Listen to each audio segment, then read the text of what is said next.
Welcome to the stream. What's up, everybody? Welcome to the stream. I'm still echoing, but I'm also Braithorn. Look at a little dark here. Let me just a second. Let me fix this. Maybe it's just this screen that I'm looking at. Maybe it's just my prompter. Looks okay in OBS.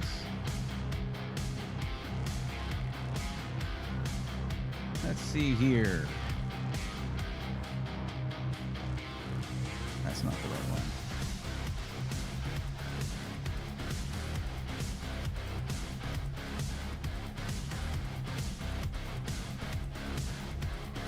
We'll just add color correction and fix it here.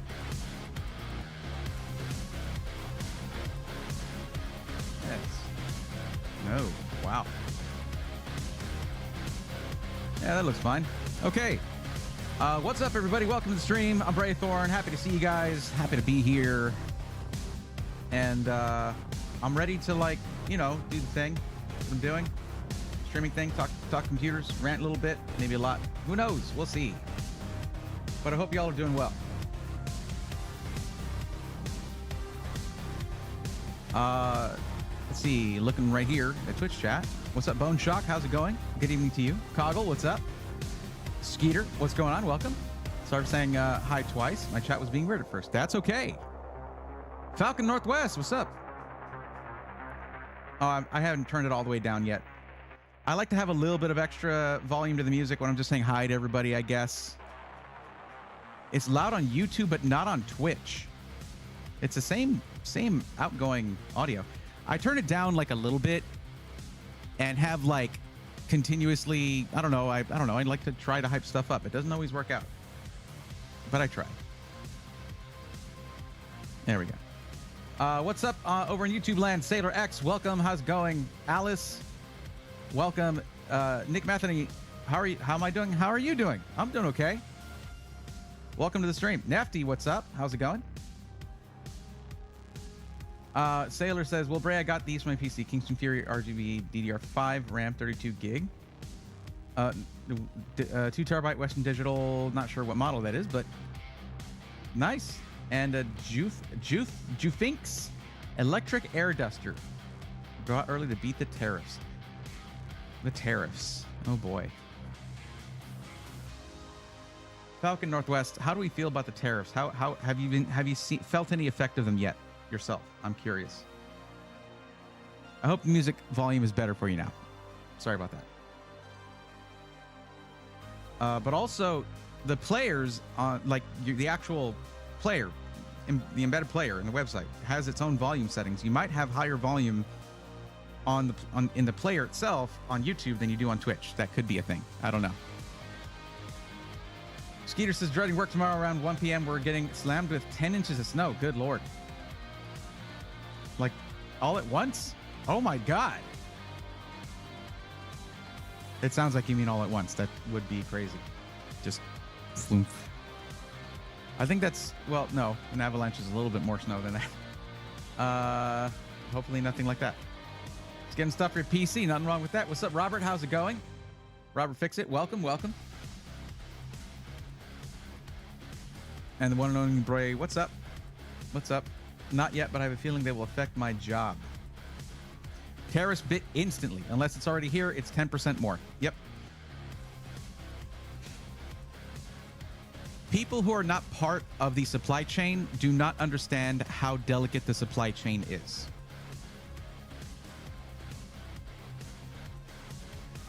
Actually, it's funny. Just last night, I was at an Asian market with Ari, and we were getting some frozen dumplings and things like that. And I was mentioning, I was like, we're not in a big city. We're in a small market. This is the end of the supply chain here. So this is as expensive as this gets. Like, because some of the stuff was a bit pricey. But that's the reason that tariffs don't work unless and I was just talking to somebody about this today. For the purposes of encouraging choosing domestic products over imported products, tariffs only work if there is an equivalent domestic product Widely available already. Like, think about, you know, the import tax on trucks. It's been around forever, right? Don't know if it's still... No, it is still. That's why there's a factory for Toyota Tundras in Texas. Toyota Tundras in Texas. All alliteration aside, though, it is delicate. Tariffs won't reopen the great Detroit motherboard factories. Yeah, that's a great line, and it's right in line with what I was saying. Like, there needs to be a substantial domestic supply, domestically produced supply, in order for tariffs to work in that regard, in the regard of. And if it's like, oh, we're trying to encourage the, we hate the CHIPS Act. We're trying to encourage the manufacturing of chips, and that's what that's for. Tariffs. That's not good. CHIPS Act was to do that. It was to do that, the CHIPS Act. No, but the CHIPS Act is bad because we didn't do it. All right, whatever. I told you guys a million times, I don't want politics here. But it's like, politics are interjecting themselves because of the tariffs. And that's just nothing you can do about that. So I'll talk about the tariffs, nothing about politics, but it's hard to do that because they kind of go hand in hand right now. Oh, I had a question about Founders Edition versus Partner. I saw Gigabyte 5090 on Microcenter's website today for $2,700. Is there really? No, there's not $700 worth of difference. It's the price markup for it being an add-in board partner card. That's very common. That's why the Founders Edition 4090 was $1,600. But like, if you wanted a tough gaming one, it was like $1,750 or $1,800 for the 4090. There's always a markup for AIB partners for most of their cards, except for the most basic models. And if you look at, I have my music too loud in my own ears. If you look at the lineup from Asus and MSI, there is not a baseline MSRP model in sight. Not a one. PNY, I believe, and Zotac have baseline cards at the $19.99 price for 58 and 5090s, if I'm not mistaken. I could be wrong. I don't know about Gigabyte. I think Gigabyte does too. Yeah, Gigabyte does too. And it has SFF in the name of it. So I'm like, did they shoot for also having a smaller form factor cooling solution? I don't know. Gonna listen to you on my drive home, tell funny jokes and sing songs. Oh boy. You know what you would have liked? I think you would have enjoyed back when I was doing mostly gaming streams. I had a channel point redemption that was Tenacious D time. And if you redeem those channel points, I would sing a snippet of acapella, sing a snippet of a Tenacious D song for 15 or 30 seconds. I think you would have liked that. I went so long without being able to I've gone so long without being able to do karaoke, which was pretty much the reason I would go out and socialize, was to do karaoke. It was my favorite thing because I like singing. I've been singing my whole life. I love singing. I was even a singer in a band for a while. I did that. And one of my favorite singers in the world, in the planet, of all time, is Jack Black. Jables. Just the voice, the pipes on this man are insane.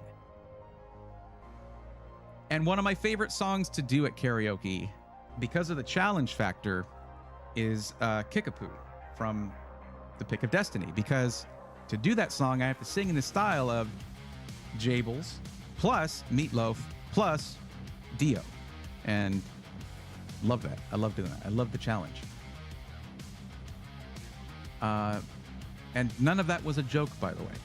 Because I know you're looking for jokes. You might be like, ha, that's a funny one. No, I was pretty serious about my karaoke. Which nobody really likes that. When you're just out there to have a good time and sing, whether it's good or bad singing, doesn't matter. You're up there to have fun with your friends and stuff. It's never fun when you got someone who goes up there and takes it too seriously. And clearly, I don't actually do that because I'm singing Tenacious D and stuff like that, the fun stuff. I just liked doing it. Really, I enjoyed doing it well. It was my outlet for that. But anyways, all right. We had motherboard factories here. I think that was the joke there. I think that was the great Detroit motherboard factories is like the automotive. There used to be the automotive capital of hell. The world was Detroit, right? So at least the U.S. anyway. So yeah, that's a vast generalization, but whatever. Tiger Lily, thank you for the lurk. I appreciate you being here as always. Skeeter says that's a good point. I just did the math, and that's only a 35-ish% markup. I do 30 at work, so that makes more sense to me. I don't usually sell parts that expensive, so I'm not used to the big numbers. Yes, there's going to be some like that's why AIBs, your Gigabyte, Zotac, your MSI, Asus, they have a whole lineup of cards. Because there are increasing amounts of like say overclock or just cooling, so like bigger cooling solutions on there, and then quirky features or aesthetics, things like that, because that's going to give a range of products to buy if they're available, and that gives you options as a customer.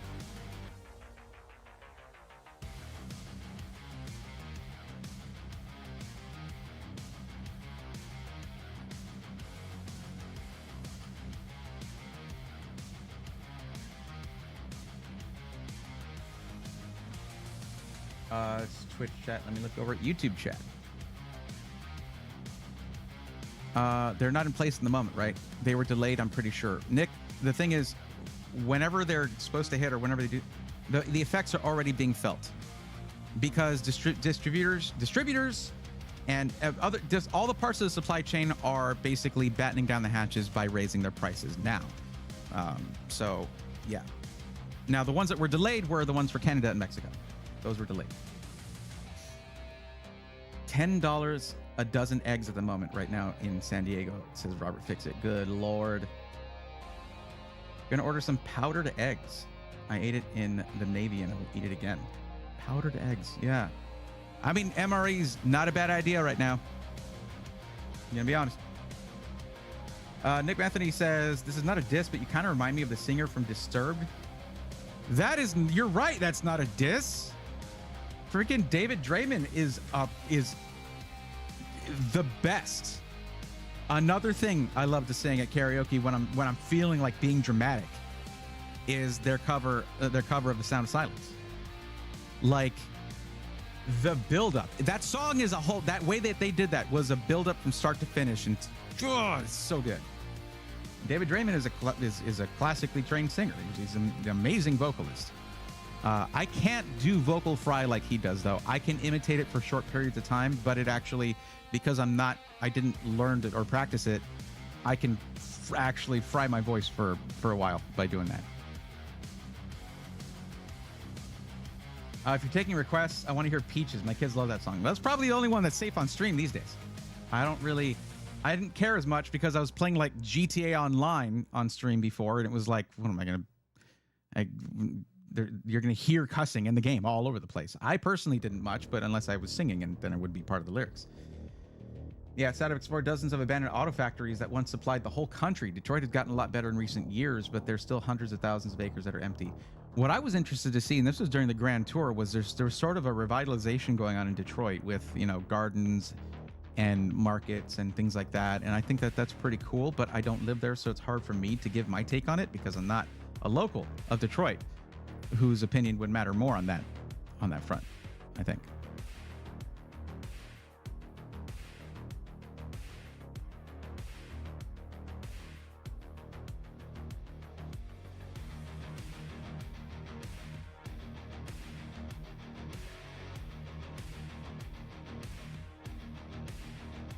Just opening my stuff here. But no, Nick, thank you for the actual compliment. I appreciate that. I don't have the piercings though, right there, like just insane. And what like if you've ever watched an interview with Draymond, like what a classy dude. Absolute class act.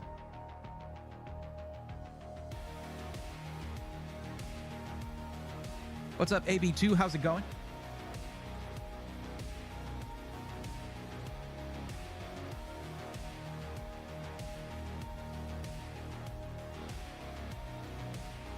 But yeah, so we're doing this tonight. We are going to do some PC matchmaking if anyone is up for that. It looks like on, what was it? On the 7th. So that's Friday. Last Friday, someone filled out the form. I guess they were watching the VOD, so they filled it out in the description or something. Yeah. Yeah, looks like that. And I don't know if they're here.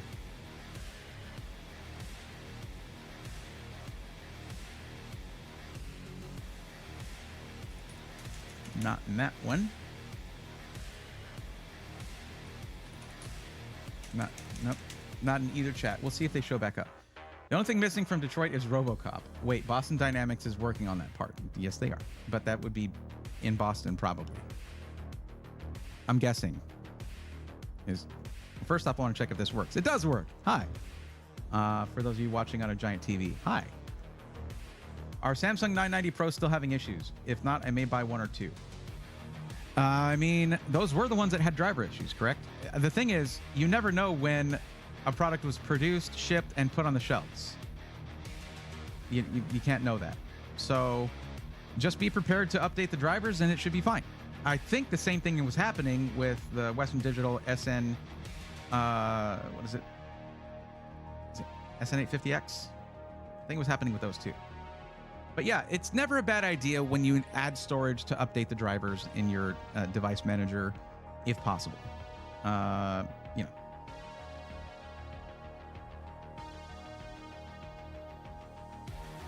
I'm not the biggest fan, but I always come back to Stricken was always in Avenged Sevenfold, Five Finger Death Punch, that kind of vibe. Yeah, the thing about it is that, like, if you... Disturbed is one of those bands where if you listen to one of their tracks and you're like, oh, this is my stuff, and you think all of it's going to sound like that, it ain't. Avenged Sevenfold, delightfully, is that kind of band where they have a sound. And Disturbed has a sound, but they venture to and fro around that into different genres, which I find refreshing. But if you're just looking for, like you said, a certain vibe, it's not going to be your cup of tea.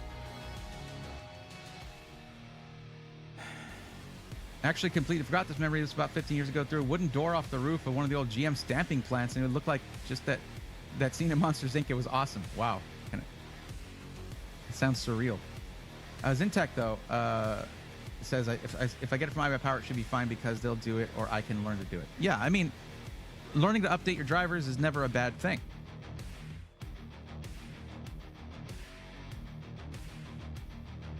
Skeeter Gaming says Stricken and 10,000 fists. That's a lot of fists. That is numerous fists. What's up, Observer of Thoughts? How's it going? Thank you for the lurk in Twitch and the salute in YouTube. Appreciate that. And Brian Rhodes, I hope you're doing well. How's it going? I am going... What was I going to do? Okay, Twitch chat. All right, okay, here's the thing. YouTube chat. Be aware. It's my understanding that if I want to reach more people, help more people on YouTube, and have them see the stream, maybe come in and check it out, YouTube wants me to have automatic ads, inserted ads on. If you have YouTube Premium, you don't have to worry about that. I don't know. I think members don't get them either. I'm not sure. I would hope so. That would be a good value add for that. But anyway, but I don't run ads manually on YouTube. I used to have it just turned off. Because when it has it turned on, the algorithm is supposedly like, all right, this is going to make us more money if we promote this stream. Let's go ahead and do it. And the more people see the stream, the more people we can help. Over on the Twitch side of things, I need to run ads manually now and then because there's a chance someone's like, oh, PC stuff. Let me check this out. They might somehow, because Discovery sucks on Twitch, they might somehow realize that there's a stream they want to watch. They click on it, and they might get 6 advertisements right there. Now, if I want to turn off pre-rolls, I got to run one, I think, once an hour or something like that. Once an hour. And it's 60-second ad. So I'm going to be trying to remember to do that. I should just set it up on my stream deck so I don't have to click on this thing. But I'm going to click on this thing. So YouTube, and now on YouTube side of things, if you have, what is it, Twitch Turbo or whatever the hell, if you have that, you shouldn't see it. If you're subscribed, you won't see it. If you subscribe because you don't want to see ads during the stream you're watching. Refresh the stream so you can see that, so you don't see that, so the stream knows you. Just refresh it, okay? And if you want to be subscribed for free, you can use a Twitch Prime sub. If you have Twitch Prime, if you're already subscribed to that, link that to your Twitch account, then you get a free subscription for any streamer you want. It doesn't even have to be me, but then it doesn't cost you anything. There you go. Now, for those of you who want help, I'm going to say this before I run the ad. If you're looking for help, it just posted in chat from Stream Elements. Want help getting the right PC for your budget and needs? Fill out this form. That's how you get help for that, okay? Just click that link, fill out the form. Now, for those who are watching on YouTube, if you want to get on the list to get help, look in the description, click the link there, fill out the form. It's going to ask you questions that you should be asking yourself anyway when you're going to be making a large purchase of a PC. It's going to ask you the right questions for that. It's going to help me make a good recommendation for you. So, running an ad right now. And those who are subscribed need not worry. Those who are not subscribed need not worry. I'm not really going to do much during the ad. We're just going to chit-chat. See y'all in 60 seconds.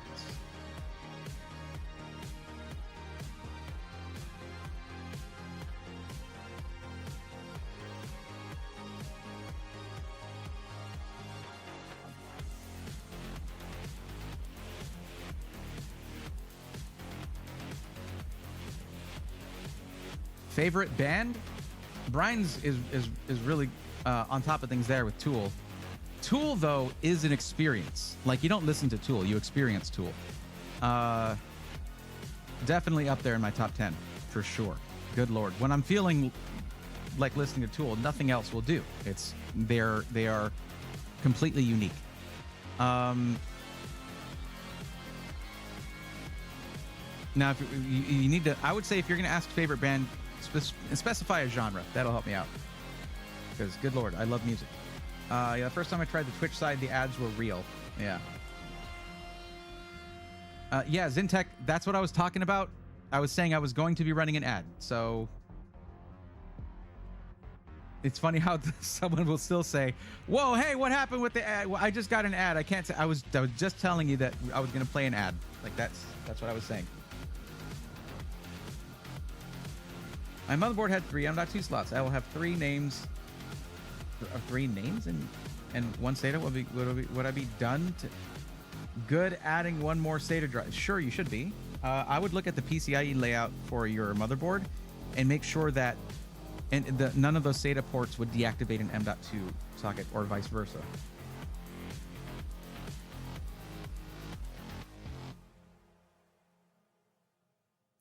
iBuyPower's custom PC builder is really unique, especially if you want if you want to custom PC, if you don't have a Micro Center near you. We did have a CompUSA years ago. Sadly, they went out of business. Yeah, CompUSA is long gone.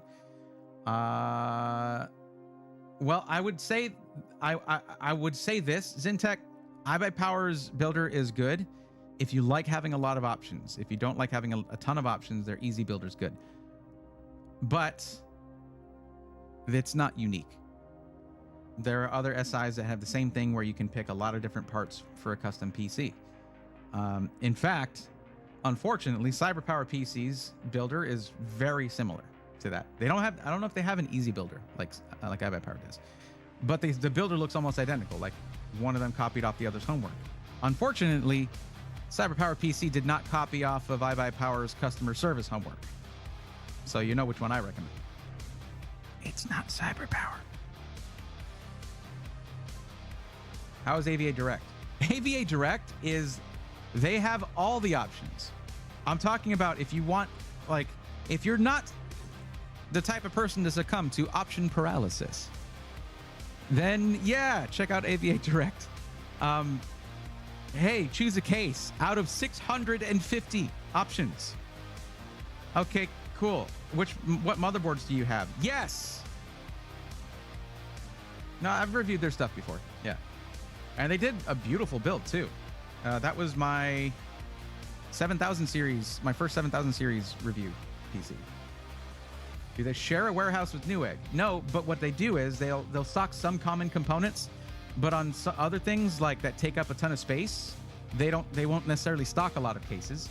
They'll just order the case whenever you do, because profit margins on cases are not much, and the amount of space it takes to store them is very much. It's a lot.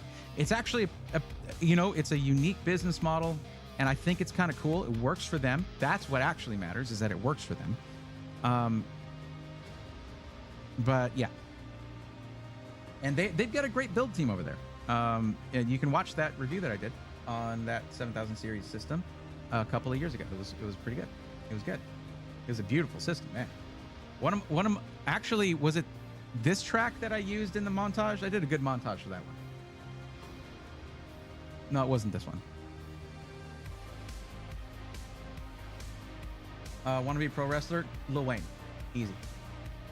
Easy. Like, so easy. The dude is a force of nature, man. Doesn't even write anything. Has to, like, read his lyrics if he does a live performance. He's like, oh, wait, what did I say here? Okay. All right. Wow, that was... Damn, that's sick. All right. Yeah. Oh, Nick said rock, as in rock band. Well, that narrows it down to about 32 subgenres. Okay. If like, man, honestly, they're really blending genres, and they're also instrumental. Well, like Polyphia is, okay, instrumental rock, but it's not really just rock. They're blending in like all these different genres of music, which is what I love about the fact that music is so available to developing musicians these days, that have been for a couple decades. Music has been just super available for everybody. So young musicians growing up have had just countless influences and have made really interesting sort of genre cocktails out of it.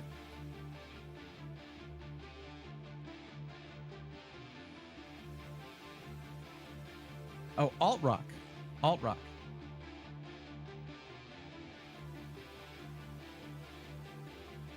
How do I sift through bands to like say, I love music, but I don't often discuss it.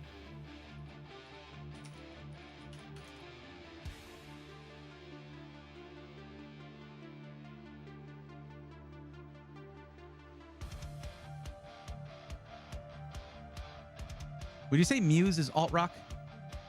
Is that the genre they fit into? I freaking love Muse. Muse is amazing. Yes, they are. Okay. Alt rock fits a lot of stuff. 9 Inch Nails is insane. Incubus, like I grew up on Incubus stuff. Like I love that.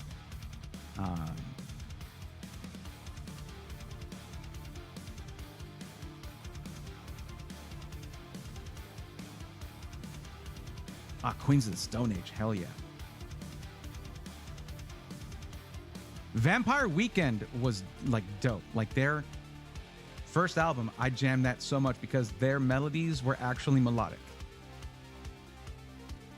And it was such a weird sort of irreverent style mixed with classical music into it. It was really good. I think this would be more indie, but a band that I listened to a lot was Margot and the Nuclear So-and-Sos. They're really good. Listen to, if you feel like being sad, if you're okay with, because it can be cathartic sometimes to listen to something sad, listen to Talking in Code by Margot and the Nuclear So-and-Sos. New Boots Goofin'. Thank you for the Prime sub. I love that name. You got some new boots, you're goofing. That's great. 9 Inch Nails is great. Absolutely. Tim Henson is for sure one of the best guitarists in a long time. His technique is next level. Absolutely. Do you like Rush? Hell yeah.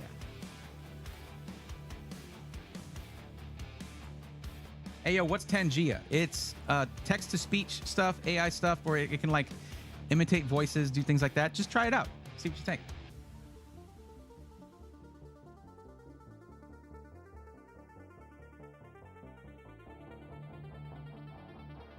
Alice in Chains, absolutely awesome.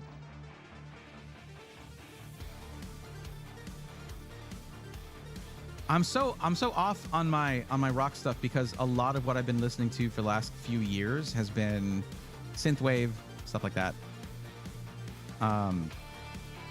That's just where I've been at a lot. It just makes me happy. It makes me very happy. I remember back in 1993 when Nirvana did MTV Unplugged, and then in 1996 when Alice in Chains did Unplugged as well. Unplugged was amazing. I loved that. I was too young to appreciate it at the time, but going back to it, such good shows. I got to see Blue Oyster Cult for free a few years ago. That was incredible. That is incredible. Good Lord. Adam, you don't have a whole lot of 200% speed watch time there. We did just start like 35 minutes ago. Okay. Well, okay. We're dilly-dallying. Okay. Looks like Nefty submitted a form. Thank you, Nefty. And thank you for... I cannot thank you enough for actually asking for a white build. I haven't been able to do hardly any of these. Falcon Northwest over there shaking their head at me. Yes, I like a white build, okay? They look super clean. Earth, Wind, and Fire. Not sure they count as alt-rock, but amazing band. Aren't they like... They got sampled a lot. Hey, Brian, I noticed the matchmaking stream, but I already bought Shadow 4 from Skytech, waiting for it to come in Thursday. If you run into some extra time, care to let me know? To let you know what? There was no question in there. You didn't ask a question. Hey, I'll let you know right now that you ordered a PC from Skytech and it's arriving Thursday. There, I'll let you know. Saw the Show Don't Tell tour from Rush. Oh, also, how could I forget Dream Theater? Oh my God, Dream Theater. Dream Theater changed my teenage years. Like, once I started listening to Dream Theater, I was like, what is music?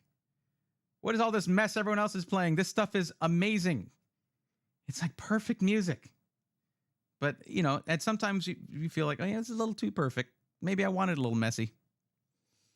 Coming out of grunge and then listening to Dream Theater was like waking up from a fever dream and suddenly you're lucid. It's like, whoa. And Skid Row 2, actually a different year at the same event. Sadly, Sebastian was not there. Oh, that sucks. But still awesome. Rise Against. Pretty sick. Got to see Ozzy pee his Santa pants at the Mary. Oh my God. Okay. What's up, Broga? And Triple B, how you doing? Yeah, that. You'll be telling your grandchildren about that one. If I got screwed or not? How? Skytech is one of the highest rated SIs in our community. Seriously, like, here's the thing. Boutique builders are great, but if you're looking for price to performance, you know, that's a mass part. It's a huge part of the market, which is why boutique builders are a boutique product. It's not as common. What am I getting at here? What I'm getting at is that you're not going to get screwed by one of the highest rated. Hold on. Can we do this thing again? Okay, thank you. Yeah, you're not going to get screwed by them because they crank out PCs. They're like a machine, man. They're a precision machine. They're good at what they do. They have made mistakes, but they fix those problems. No company is going to operate without any kind of failures. It's how they handle the failures that matters.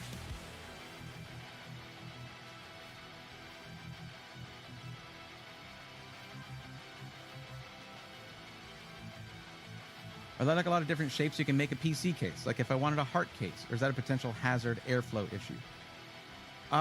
You can do it, especially in an open air case. If you want to do unique shapes and you're concerned about airflow, you can just do it as an open air case. You can actually just paint a piece of plywood red in the shape of a heart and set up, like rig up mounting for your motherboard, motherboard and GPU, right? Your radiator to be like coming out sideways so it can still ventilate air, power supply mounted over here, that kind of stuff. You can just make something like that. But when it comes to cases that are sold, it's a little bit more limited.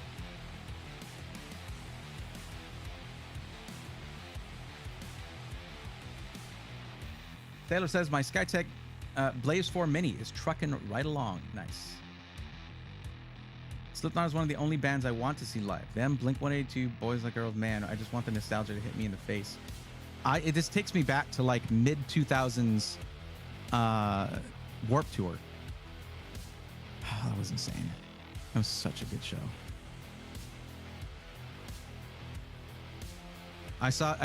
It was interesting because that was the first time I saw the Plain White Tees. Way before Hey There Delilah hit it big, it was just an extra track that he would sing on the stage.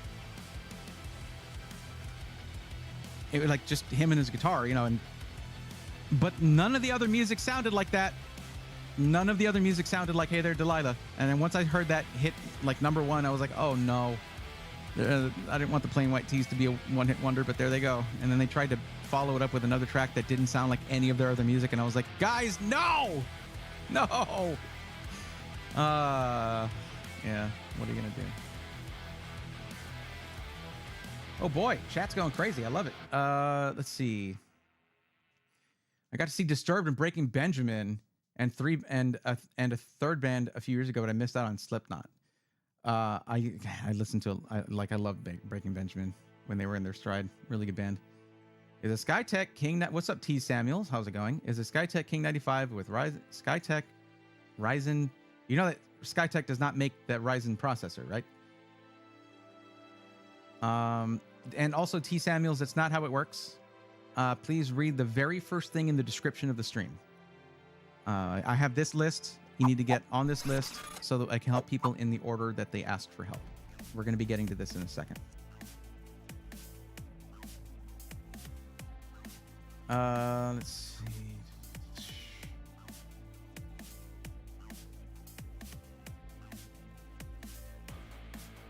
Is that a Gen 5 CPU? What do you mean Gen 5? No, it's a 7000 series Ryzen CPU.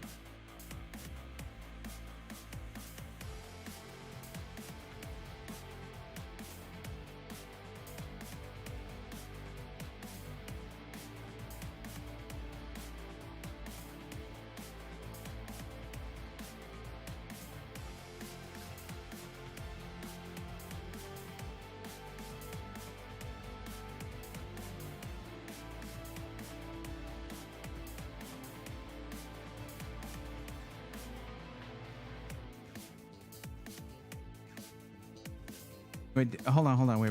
I just thought, did you mean Zen 5? Because that one was Zen 4, by the way. Is the i9 1400KF still a CPU to stay away from? 14900, I mean, yeah. Anything over 65 watts in 13th or 14th gen, I just, as a blanket policy, to be safe, don't recommend. And that's a little too careful of me. I know.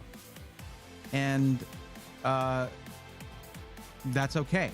Because I am in a position where the words that I say cause people to spend hundreds or thousands of dollars, and that's something I take very seriously, and I don't think Intel took that whole situation very seriously. I have done all kinds of things to try to get my 14900K working well, even, lowering the clock speeds, of course, as the latest microcode.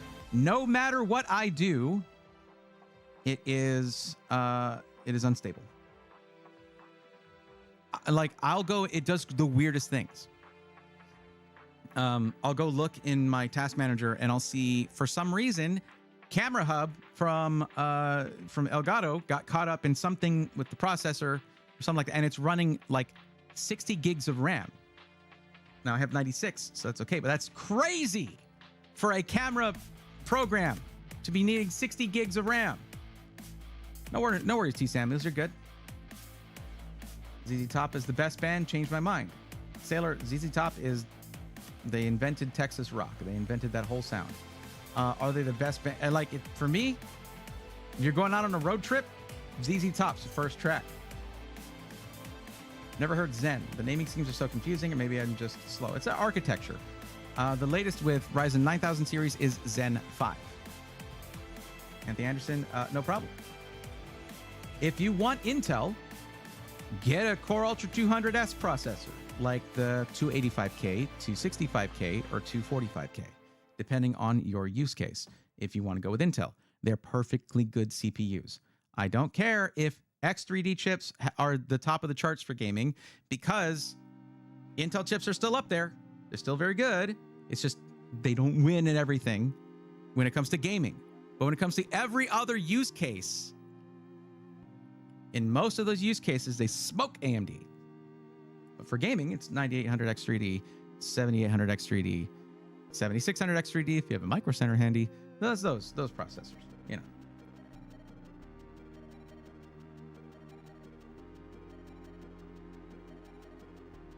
Oh man, 3 weeks before Chester passed. That sucks, Gator. Man. A buddy of mine met them when they did a local show here before they went off and signed the contract, their record contract. And they were very excited, apparently, from what I hear.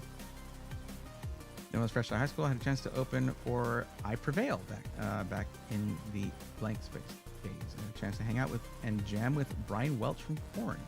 My other two music regrets.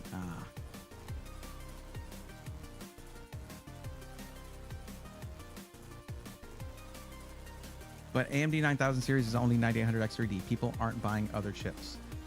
Funny thing, Rutu, if you want to have a dedicated photo editing, which there are photographers who need a dedicated photo editing machine that also does regular computer stuff.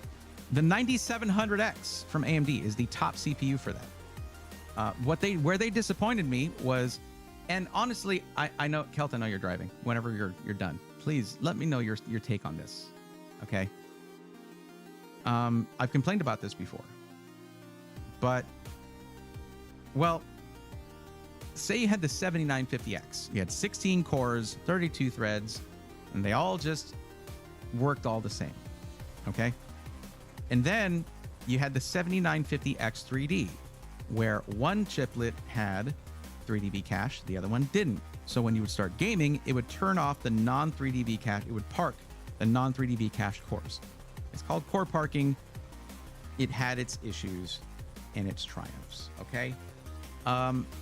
So my thing was to tell people at that time, it was a really easy thing a really easy sort of line of demarcation there, okay? If you're trying to do gaming and streaming and your budget is high and you want to go AMD, you go 7950X. Because the moment you turn on a game, if you have a very complicated stream where you're like, I want to have high core count, I want all this, I want all that, you're dropping that core count down to 8 cores, 16 threads if you're using a 7950X 3D. But if not, if you're using a 7950X, you got all 16 cores all the time. That was maybe going to be, I was hoping for at least the same kind of way to make that distinction with 9000 series, but no. The 9950X has core parking with no 3dV cache. Why? I've been complaining about this for a while now. I don't know why they did it. And if you want to say, oh, core-to-core latency, well, that same latency existed in 7950X, and it was fine. And in fact, it was reduced with the latest AGISAs. They reduced core-to-core latency. So, yeah. It basically means that, like, if you have a high budget and you want AMD and you want to get a 9950X 3D when that comes out, then there's no distinction between that and the 9950X, except that the 9950X doesn't game as well. So there you go. I don't know, man. I don't know why they put core parking on a non-3dB cache chip. I don't know. It's always with the caveats. Oh, well. AMD 9000 series is the only... Okay, yeah, right. We already talked about that. Did someone say core parking? You pulled me hard out of learning. Sorry about that. Welcome to the stream, though you were already here. Yeah, I was yammering about core parking again. Get out your Braythorn bingo cards. Stamp that one. I was talking with Flight Simmer. He mentioned 7950X 3D works fantastic and 4090. For what? For Aeon people. For what? Works fantastic in what use case? Gaming and streaming? You can game and stream on 8 cores, but why spend the hundreds of extra dollars if you can just buy a 7800X 3D in that generation and have the same performance while gaming and streaming? Because when you turn on a game with a 7950X 3D, it basically turns into a 7800X 3D. 8 cores, 16 threads, 3D Vcast. The other 8 cores are parked. If gaming and streaming is your primary goal, well, there it is. Streaming latest flight sim. Yeah, they wasted money on that 7950X 3D because it's functioning as a 7800X 3D once they turn a game on. If it's working properly, that is. So they have an 8-core processor, not 16, whenever they're doing that. Intel seems to be doing better, but I know people are still distrusting after 13th gen and 14th gen. Like, they made the right move going with lower power draw and lower temps after that debacle, because all of this came from them pushing the envelope more and more and more.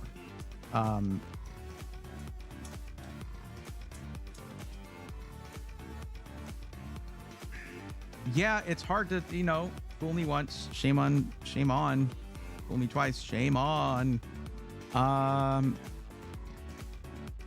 But the fact that they went that route makes me inclined to want Core Ultra 200S to succeed. I want it to succeed. We need it to succeed. It needs to do well, or else AMD is going to start slacking. Like putting core parking on a non-3D Vcast chip, AMD. But also keep in mind that Intel, at the same time, started paying attention to where AMD started falling behind, which is in productivity stuff and all of that. It's like they're swapping places, I swear to you. Because like a smart move on their part was to beef up the efficiency cores. There's more of those than there are performance cores. Beef those up within reason.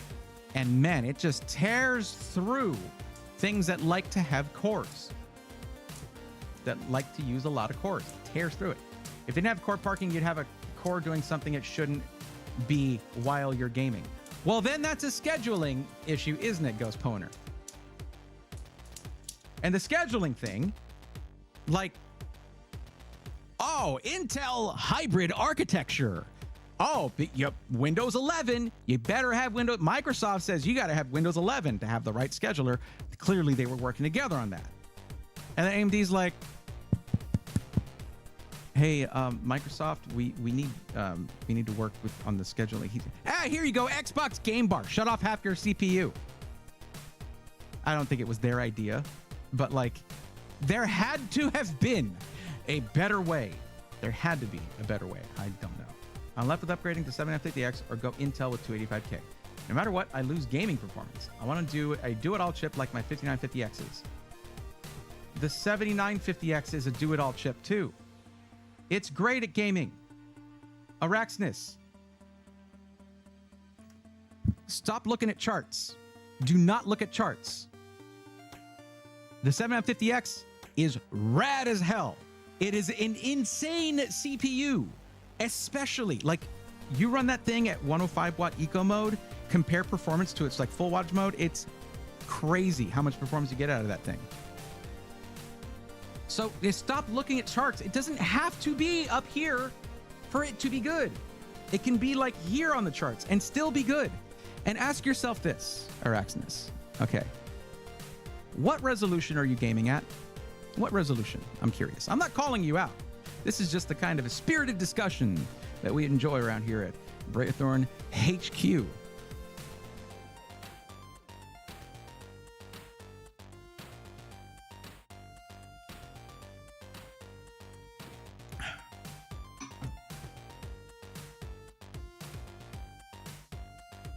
And Ghost Poner, they had their reasons for the core parking feature. I get that. I don't like it, but I get it. Core Ultra's low power draws, I know, and they went back to Alder Lake Architect. Okay. 1440p. Okay, your CPU is not as important than if you played competitively at 1080p. There you go. 1440p. It is still it's still an element. It's still a variable, right? What CPU do you have? But upgrading your CPU for gaming from 5950X to 7950X, it's, you know, now you're not just gaming though. You're doing other stuff. It's legit so hard having to pick productivity or gaming when I did not have to with the 5950. You don't have to with a 7950X. You don't have to pick and choose. Like, yes, I know 1080p gaming on 3D V-Cache chips, on X3D chips, is so much higher. Are you doing that? Is that a thing you're doing? Charts? You guys know the saying, comparison is the thief of joy? Comparison is the thief of joy. That's meant to be like comparing yourself to somebody else. But sometimes comparing hardware is going to take all the fun and joy out of it. Don't get me wrong. I like drag racing CPUs as much as the next guy, okay? I don't get to do it that often because it's not my niche. My niche is evaluating system integrators. Nobody else is doing that. I got to do it. But the only, I mean, I've said this a million times now, not a million, maybe like 32 times. The only benchmark that matters is enjoyment.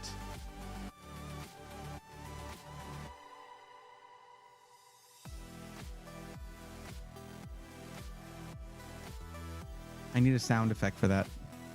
A ding sound effect for when I wink like that. That's what matters.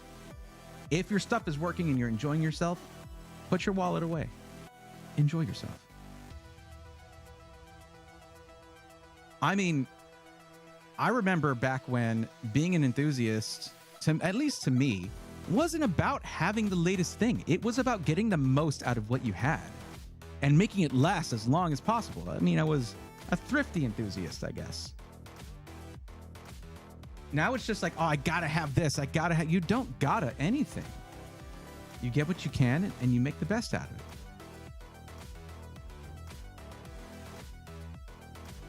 $7900X is a good CPU. It is.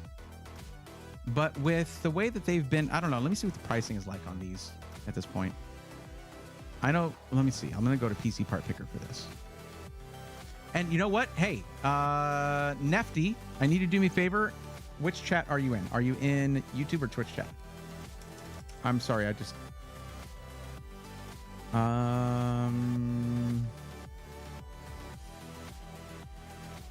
Scrolling back to find... Oh, Nefty, you're in YouTube chat.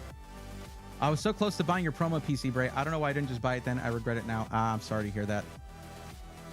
There weren't a whole lot of those because if you're looking at the $2,000 one, it had a 9800X 3D in it, which is a crazy CPU for that price point. I know, but we wanted to do something crazy.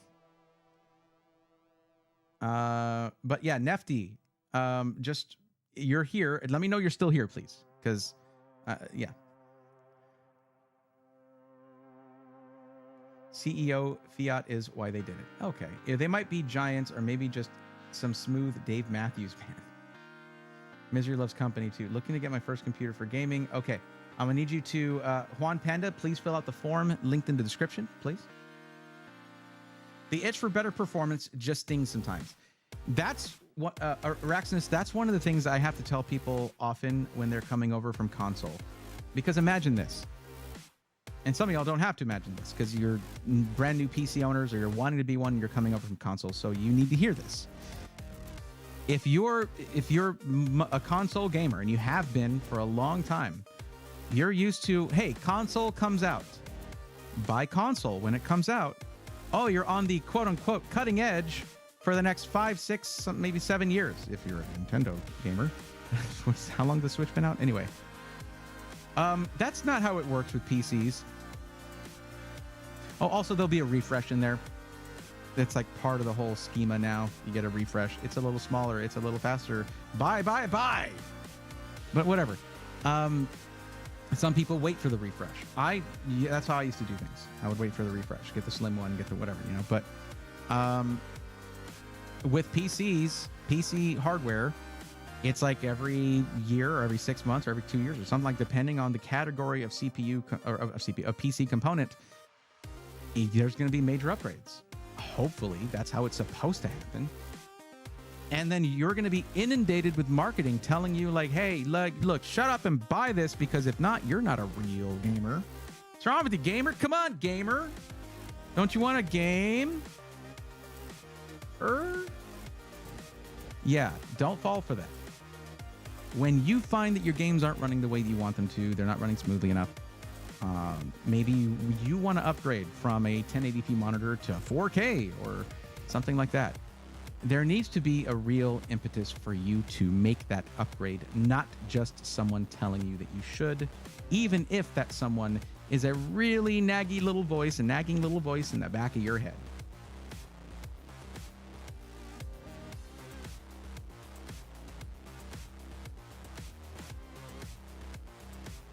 Okay, you are here. Got you, Nifty.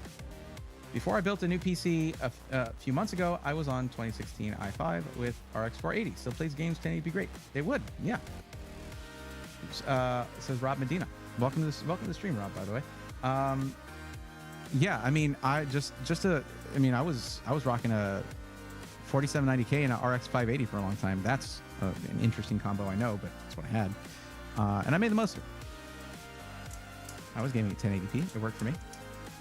I've always had to be thrifty with this hobby, but it's been interesting with that switching around when it became my job.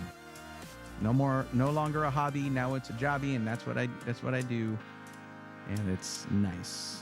The shine hasn't really worn off either. I still get excited when I get to unbox a PC and show it to you guys, or give it away, or do whatever. Fun of PC gaming is upgrading and such for some. Yes, Araxinus for some, and I would say that that's a slippery slope, though. But if you enjoy it, you enjoy it. Far be it from me to tell you not to enjoy a certain facet of this hobby, this many-faceted hobby. But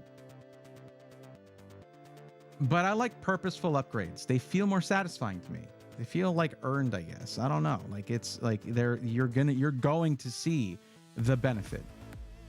It's imagine this, guys. Imagine this. Imagine you go out and you buy a really nice sports car, and instead of driving it for a few years and then upgrading it, you go take it to a shop and you get, you know what? I want bigger turbos in there. You know, give me the sticky tires right off the bat. You know, I want this and I want that. Whatever. I know that whole spiel made me sound like I'm not a car guy. I am. But I'm in computer mode up here right now. Just hear me out. You are depriving yourself of half of the enjoyment of that vehicle, enjoying it in its base form, right? That you're just upgrading it to upgrade it. Whereas if you run something for a long time and then you see where it has flaws, when you see where it can really benefit the most from an upgrade, when you do it that way, the upgrades will be better. Like they'll be better chosen upgrades, and you will appreciate every dollar of that more and every upgrade more, because you're going to know where it has its faults and how to upgrade that after that amount of time. I'm just talking now.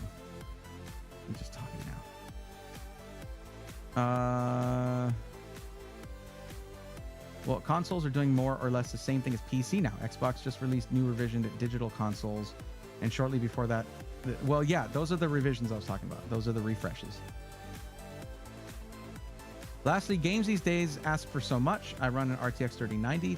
Thing feels weak with what is out now. Was not thinking I would be playing on medium settings after 4 years of ownership. All I'm saying. Araxin's medium settings aren't that bad.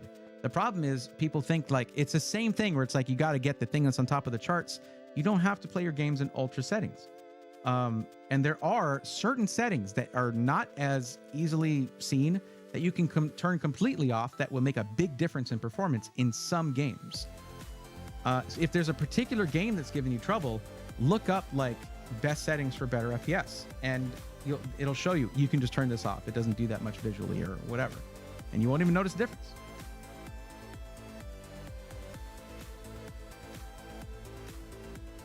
I mean, I love my PC, but I find games crash a lot more on PC than they do when I'm playing console. Yeah, say that to early Cyberpunk players. The one thing that annoys me about PC gaming is, and we're left with a cliffhanger.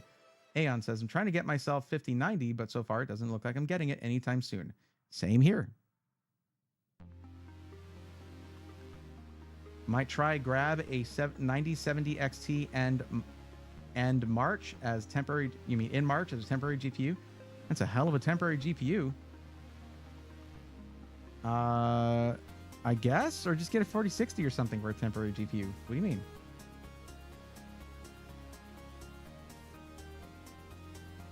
Sometimes it's fine. RC Pro-Am. I remember that game. That was a fun game. Isn't that what it's called? RC Pro? Wasn't it the Nintendo one?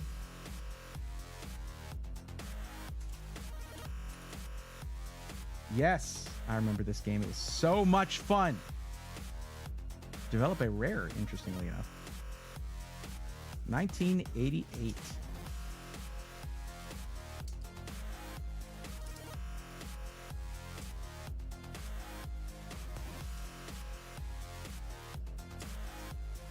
Well, no, Nefty, we're going to do yours now. Just keep in mind the whole thing that's going on with GPUs right now. Like, say you want... So we're doing pre-built, right? Let's get into this. I know I'm just... Oh, you mentioned the oil slick upgrades. Oh, okay. Okay. What's up, Taboo? How's it going?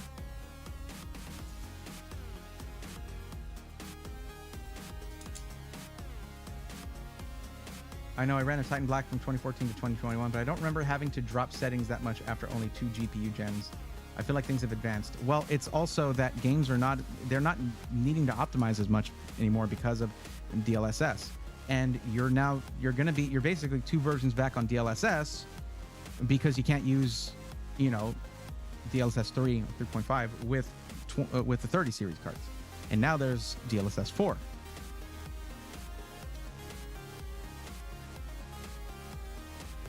Now, if NVIDIA would make it to where you can use any form of DLSS on any GPU, the 3090 would be pretty awesome, but at least you got a lot of VRAM.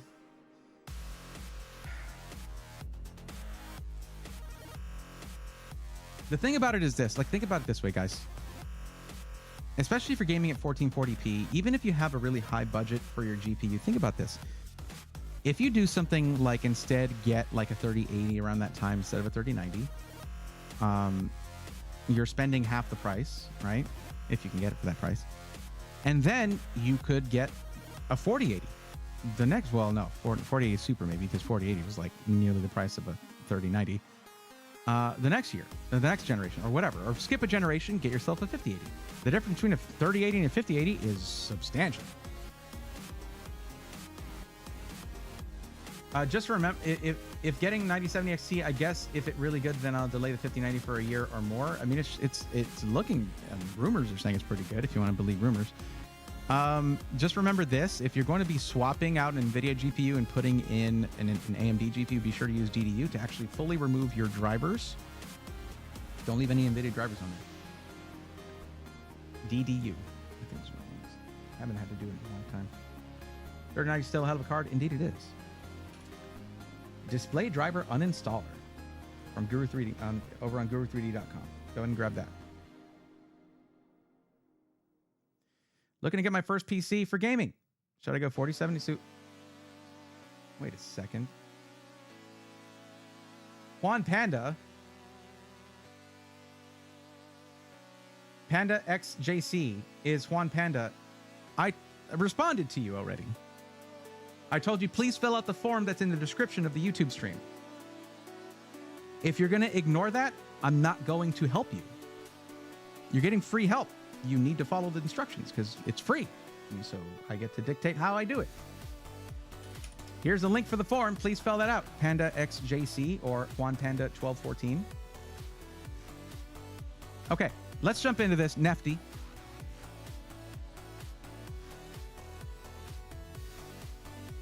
Thank you, Silent Furies. I hope you're doing well. Let's actually help out now. Let's actually do that.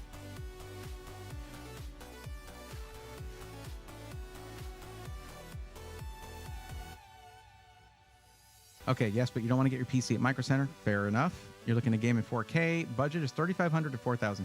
Nefty, let me ask you this. What is the actual maximum budget for your system? I'm looking for not a range, but just a number. Is it 3750, 3800? What's the actual max budget for your build? You can't change this later. Oh, my bad. I missed that. Happens, I guess.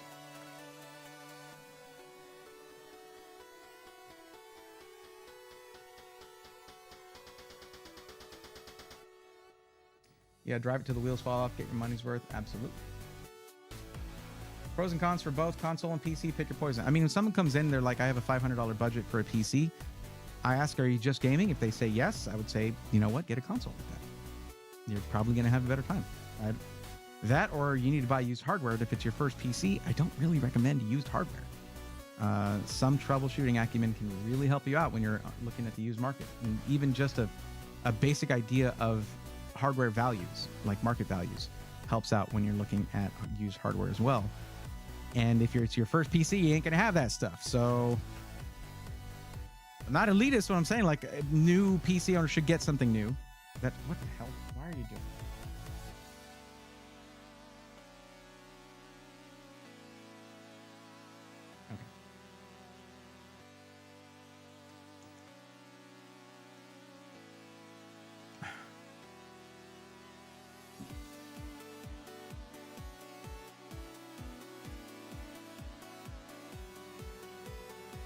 You have the camera, the Magnum?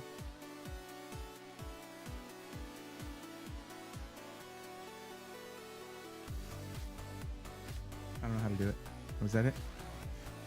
4K. All right.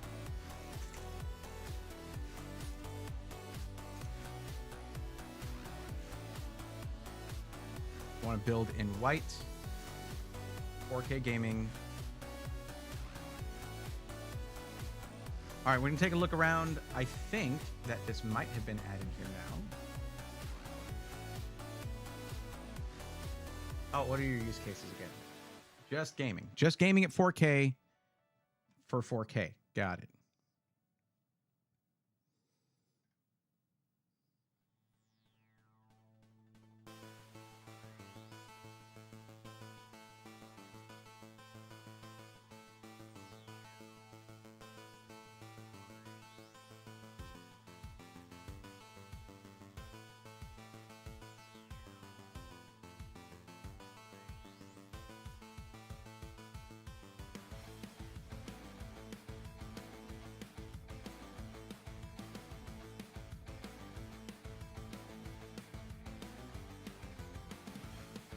Not have this one in white. Nope. That's too bad. It was perfect.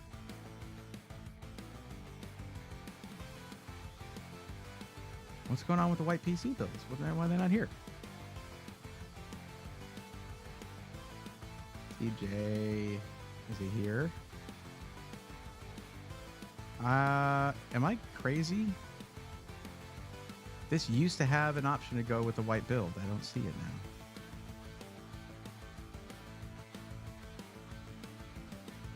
I knew it.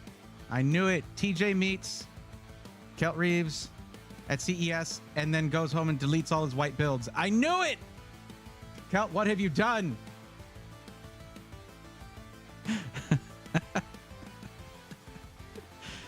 Really, where are they though?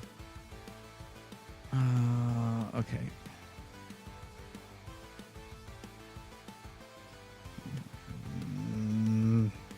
Price low to high. All right.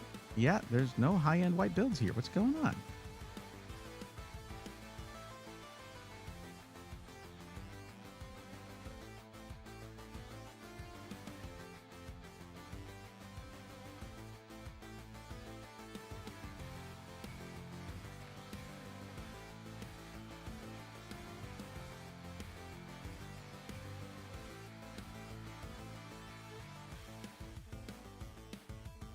Yeah, I'm not crazy. There it is. There's no white builds in the higher end at Alexander PCs. What the hecky?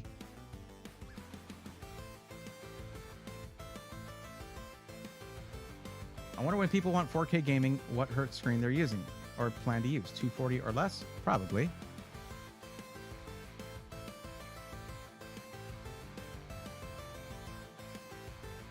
That's fair, Axis.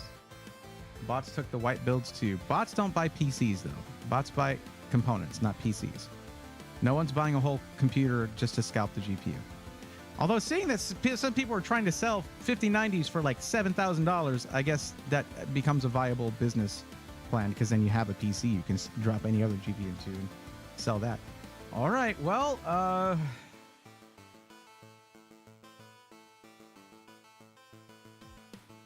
AJ, are you here? Have y'all gotten any 5080s yet? Let me see what user is here. No, he's not here anymore.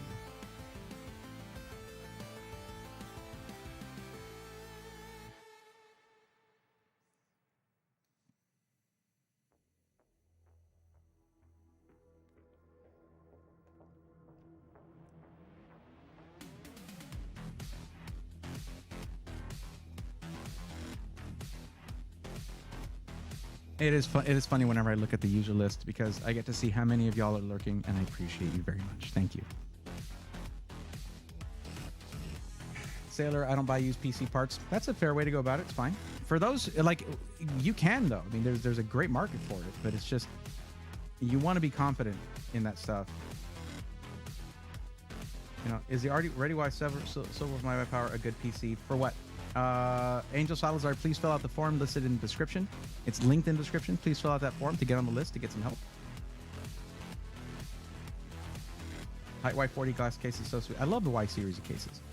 The only time I don't recommend them if someone's going to be using it for streaming or music production, just because of the half height PCIe slots. All right, where else are we looking here? I have to think of a place that can sell you a 5080. Nobody has 5090s, so as far as I know, so we can't do that.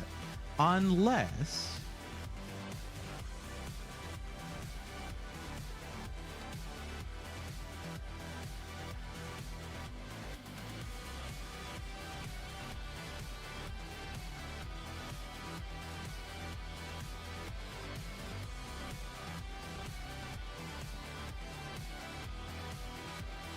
Nope. Nope. And keep in mind, this is with a white build. So, all right. Skytech's the only one willing to sell these things, so there we go. And guys, tariffs have hit at most distributors from what I understand. So prices have climbed on PCs. It's not 100% tariffs or anything, but still, it sucks.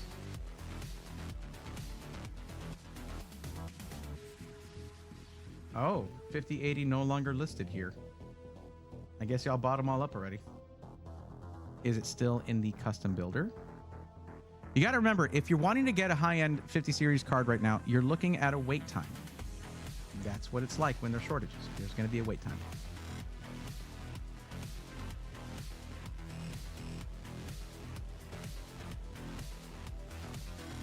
Okay, not all of the 5080s are grayed out. Good. There's only PNY left. Wow.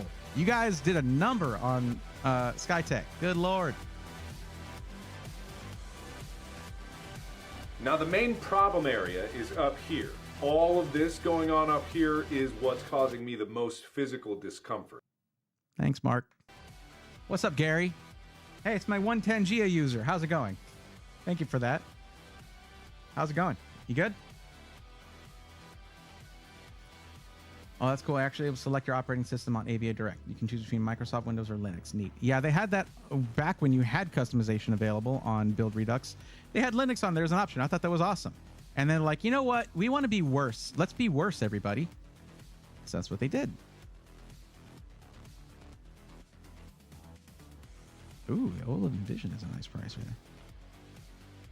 King 95 Pro in white. Oh, okay, yeah. All them reverse flow fans already included. You kidding me? Hell yeah.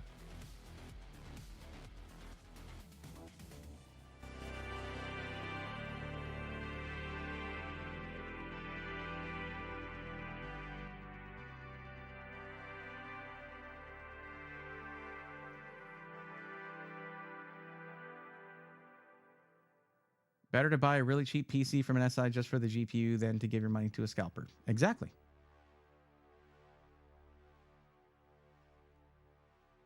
Well, I know NVIDIA was trying to make it available for people on older hardware. They really needed the upgrade. NVIDIA was trying to make what available? Approach really worked in their favor. We got a bunch of nerds. I mean, most people on a 4000 series card right now really don't need to upgrade, honestly. Well, that Ghost Poner, that's the thing. That's why I'm saying, like, if you don't need to upgrade, do not upgrade. You're good with what you have.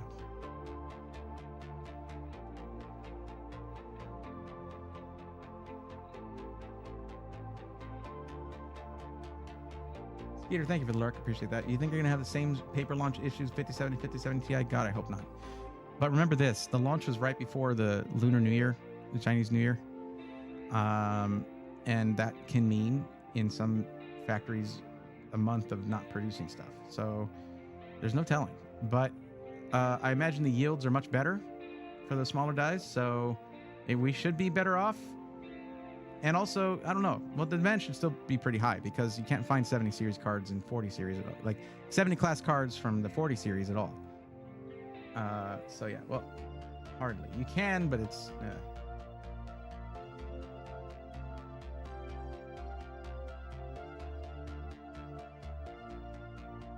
Anyways, I was doing this build.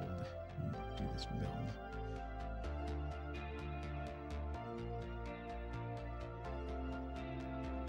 Do not need that for just a gaming PC. Oh no. That motherboard's way too pricey. It's not a white motherboard either. There you go.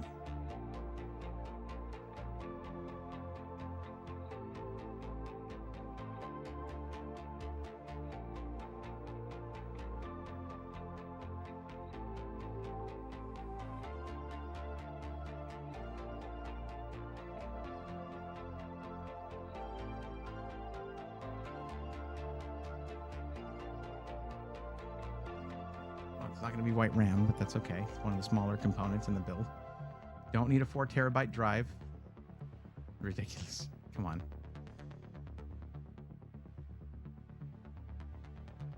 Yo, they got 8 terabyte SN850Xs. That's interesting. But no, 2 is fine.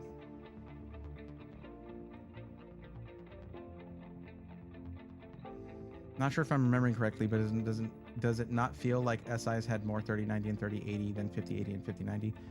No, the 3090 and 3080, it was a wasteland like nothing that had ever been seen before. This is nothing compared to the actual shortages.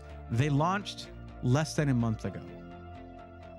With 30 series, it was what, like a year and a half or something of shortages? Yeah.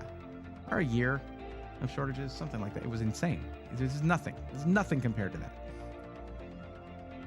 But it is a good question, and I'm glad you asked.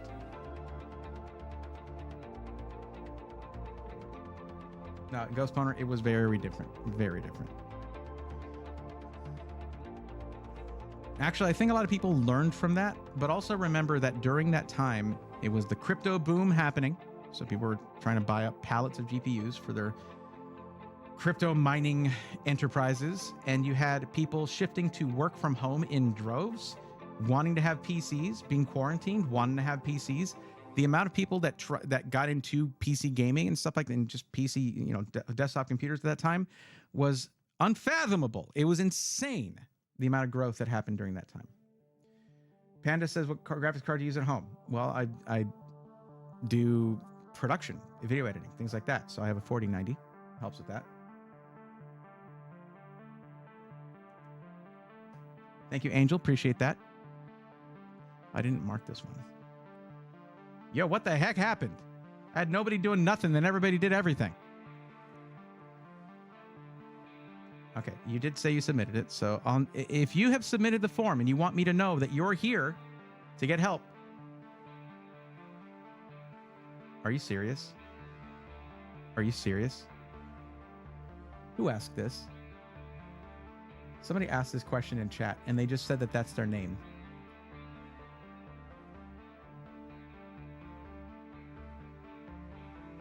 Oh, that's going to be a roast of epic proportions. Holy crap. Who asked this question?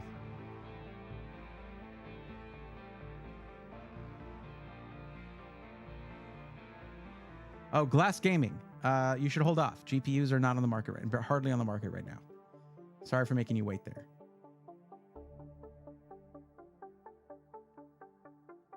Somebody asked this question about the Silver Wolf PC, and I said, please fill out the form. So that's what they said their name is.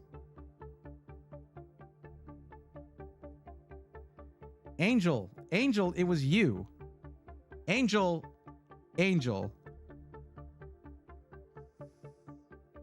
You see how people put their names here? You see how people did that? Let's talk about this. Okay, just to be clear, when you filled out this form, the part of the very beginning, it says, if you ignore the instructions in any of the questions, you agree to be roasted on stream. Good-natured roast, don't worry, right? So in the question it says, what is your Twitch/YouTube handle, parentheses, username, for the purpose of verification? And this is italicized, underlined, and in bold. This should match what shows up as your name in chat. Entering anything other than your username invalidates your form submission. So, your name is a Ready Y70 Silverwolf, a good PC for beginners. I'm just want better graphics and storage. Let's go ahead and try that again, okay? Please follow the instructions.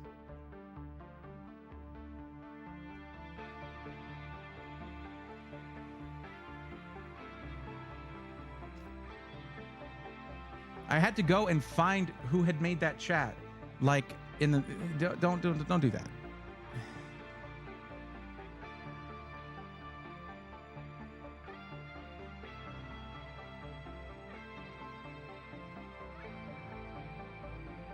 Oh, good. We have some choices here now for power supplies.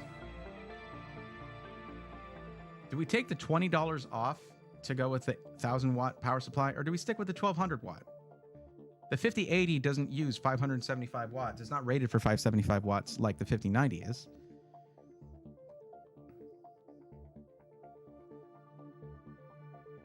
$1,000 watts should do you just fine. But you know what? It's 20 bucks. Let's do the 1,200 watts. Fred Meister, what's up?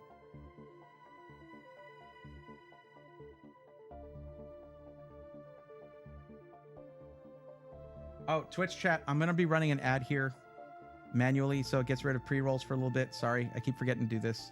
I'll see y'all in 60 seconds. Please stick around. No problem, Glass. You're good. Foxy, what's up? You submitted the form. Cool, cool. All right. I'll go ahead and mark you down here as someone I'm going to be helping out. I guess Tony M hasn't come in.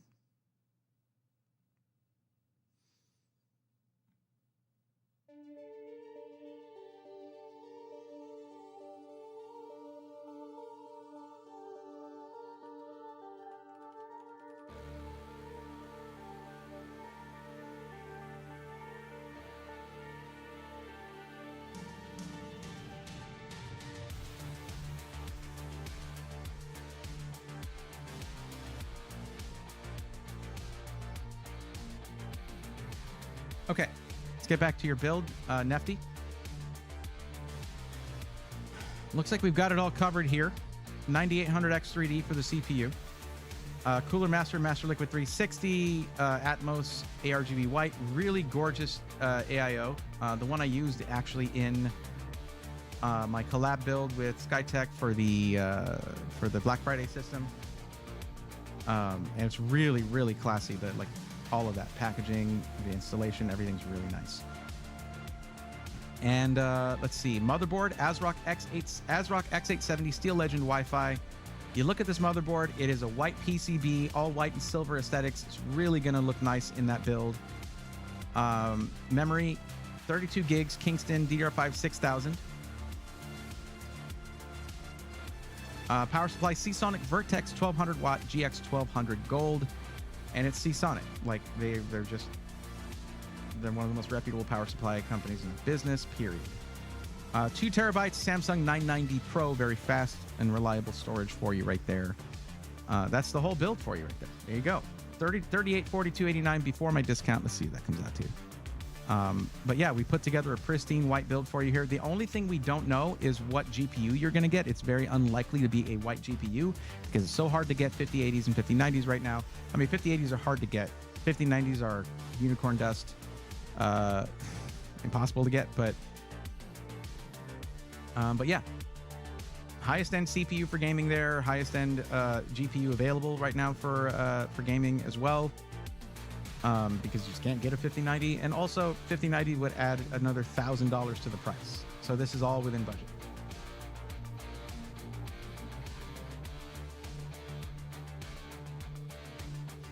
Now, let me link this to you.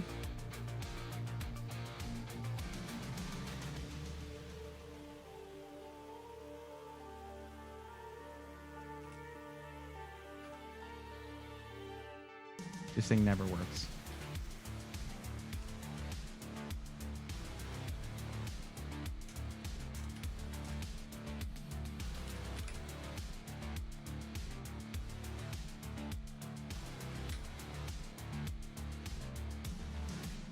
I'd be glad to get a 9070 XT.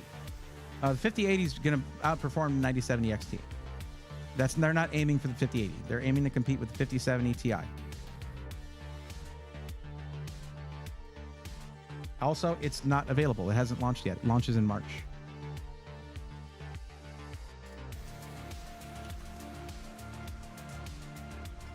So there's a code for you. Let's see what it comes out to with that code. Because that's a discount code that it supports what I do and gives you a discount off your PC. And that's always nice. Okay, custom build, there we go. And we just need to proceed to checkout to apply the code. Check this out. So we do that. We gotta wait, here we go. And go down here, enter promo code. You're gonna enter SWARM, hit apply. And that makes it $37.27.60 after taking $115.29 off of your build for you. There you go. Now here's a fun thing. There's going to be a thing here where you can click yes, build my custom PC on a live stream, and you can watch your custom PC being built live on Twitch. Now, remember this, that there could be a delay in getting your build to you. This is going to take a little time to get it to you as they're getting more 5080s in, but it might not be delayed. I mean, it could just be a couple of weeks till you get your PC. But if you choose to watch it being built live on stream, there's pros and cons. Bad news first. It takes a little longer because you have to get scheduled in for your build to be done on stream because they work through a log of, not a backlog necessarily, but they schedule it out for those builds. They give you the exact date and time that they're going to be doing your build so you can be there and watch it. So it takes a little longer, but the benefit of that is you get to be a part of that experience. You get to chat with the people building your PC. You get to watch the whole process. It's really cool. So that's an option. It's a free option. Just click there if you want to do that. There you go. The thing about it is, guys, I don't know of many SIs who even have the option to order a 5080 available. That's why, like, Skytech did something to where they got decent stock, or they managed their stock really well, or whatever, and they have it to where I can set up the order at least in a custom build. Now it's not available. You can't pre-order 5080s or 5090s or anything in their pre-configured builds anymore. Like this, it's just, there's not a lot of options out there for high budget builds. There just ain't, Nefty, you're very welcome.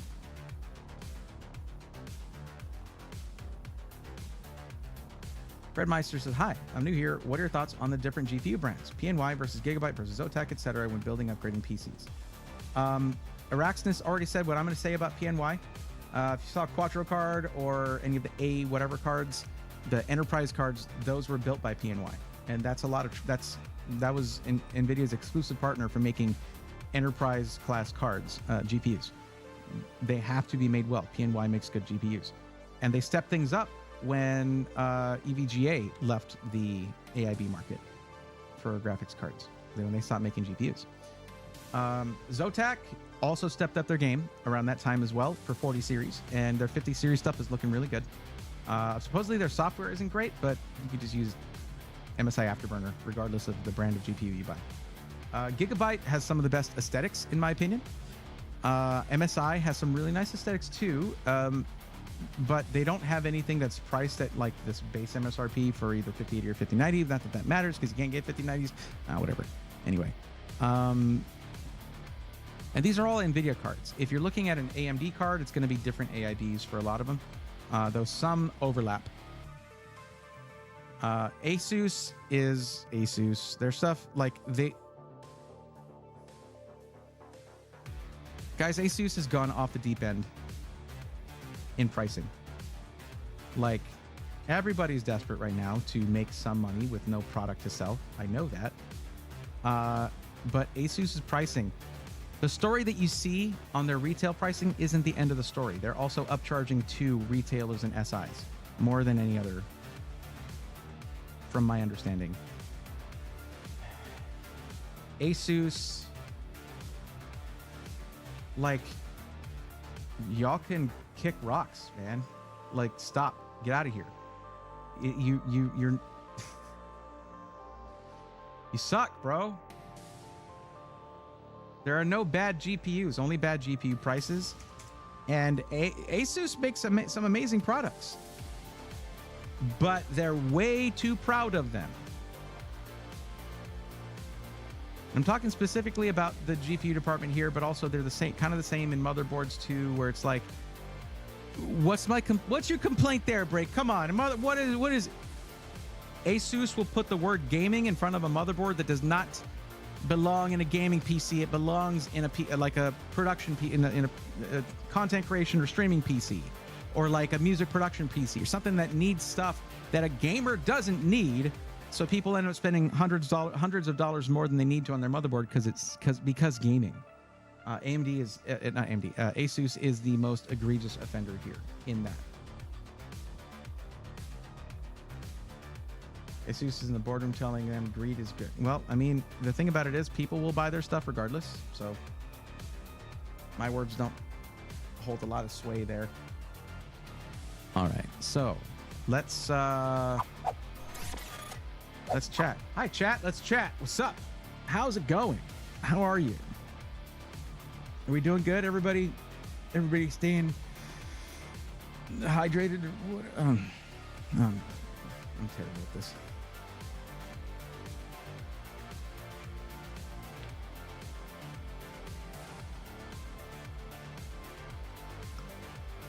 Do y'all enjoy my drinking ASMR? My beverage, my hydration ASMR? I like gaming. Am I gaming? Rurutu, are you right now? Don't ask me. Don't ask me what you're doing. You tell me what you're doing. Don't tell me what you're doing either. That's a little bit of a weird thing to say. But okay, Nefty, you're good to go. You're done. Dunyan rings. Let's move on. Let us know how that build turns out, all right? Now, Foxy, let's talk about your build. So you're looking at something in a very real high budget. We're talking about the $5,000 or more. So what I need you to do is tell me what the number for your actual maximum budget. Not like a range, not like a price range, just, all right, this is the maximum amount I'm comfortable spending on a PC. And we won't change that later. That's just going to be our number that we'll work with. Let me know what you got. I'm curious, while you're giving me that information, let me see here. I want to check out Paradox and see if they have anything in terms of 50 series available.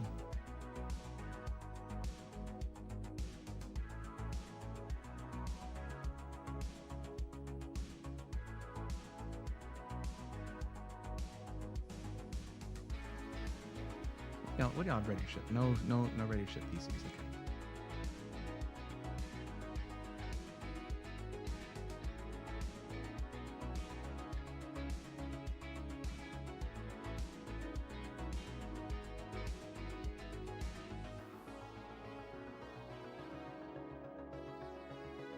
Wait, what? That's a 5090. That's 5080. 5090. All right. I mean, the prices are insane, of course, but... And these aren't pictured with 50 series cards. They're not pictured with that. These are 40 series cards. 40 series Strix card, 40 series Strix card, 40 series FE card. 5200. Okay. Well, let's look at what you're going to do with it. So, gaming, streaming, content creation, video editing. Hell yeah, that's what I do. Okay.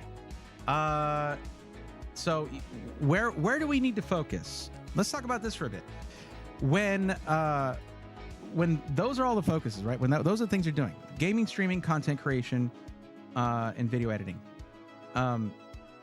Where you need to pay special attention when you're talking about a streaming PC is the motherboard. It needs to be good. It needs to have a lot of USB ports on the back so you can plug in all your stream decks and your capture cards and all that kind of stuff. You don't want to run out of USB ports on that. That's where, trust me on that.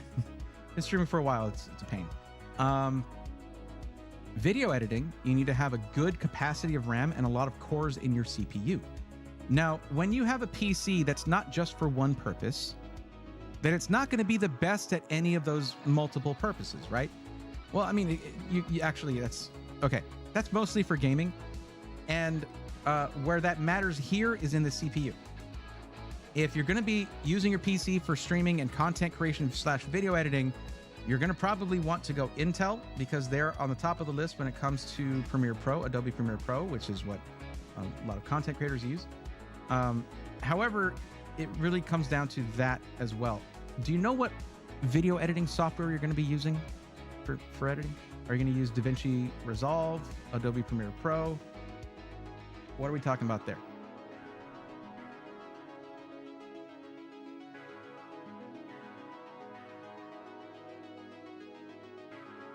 Watching the snowfall outside, doing all the things.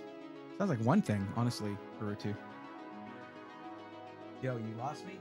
Here, bud. There we go. I don't know how it lost me, but sure.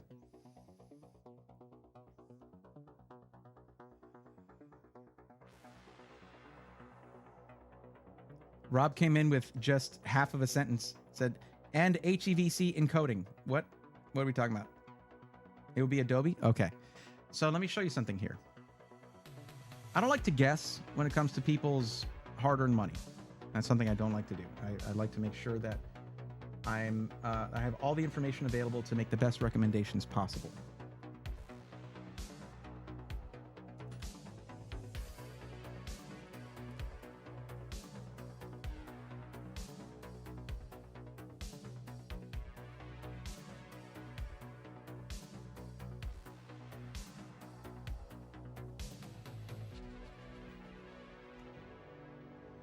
So this is Puget Bench for content creation. It's the benchmark that a lot of people will refer to. And if we look at Adobe Premiere Pro,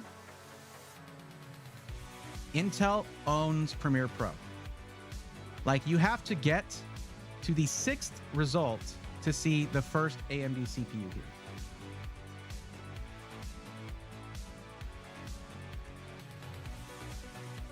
Now, here's the thing. When you watch reviews, hardware reviews on YouTube, do they focus on that much at all? Not much. It's all gaming. All they talk about is gaming. So you might think, oh, that I heard that new Intel stuff isn't good. No.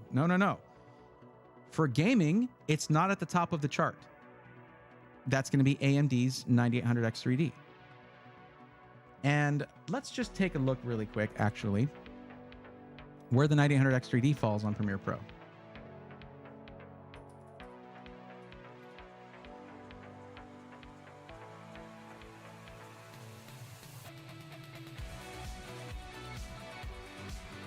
Premiere Pro. Yeah, down here. Wouldn't that suck to find that out after you spent $480 on the CPU? 2025. The year 2025, and it's nearly $500, and it is 8 cores, 16 threads. The 285K is 24 cores. It is a 24-core CPU. That helps with video editing and encoding stuff. Well, not encoding stuff, but like, it helps with video editing. And it helps with productivity, stuff like that.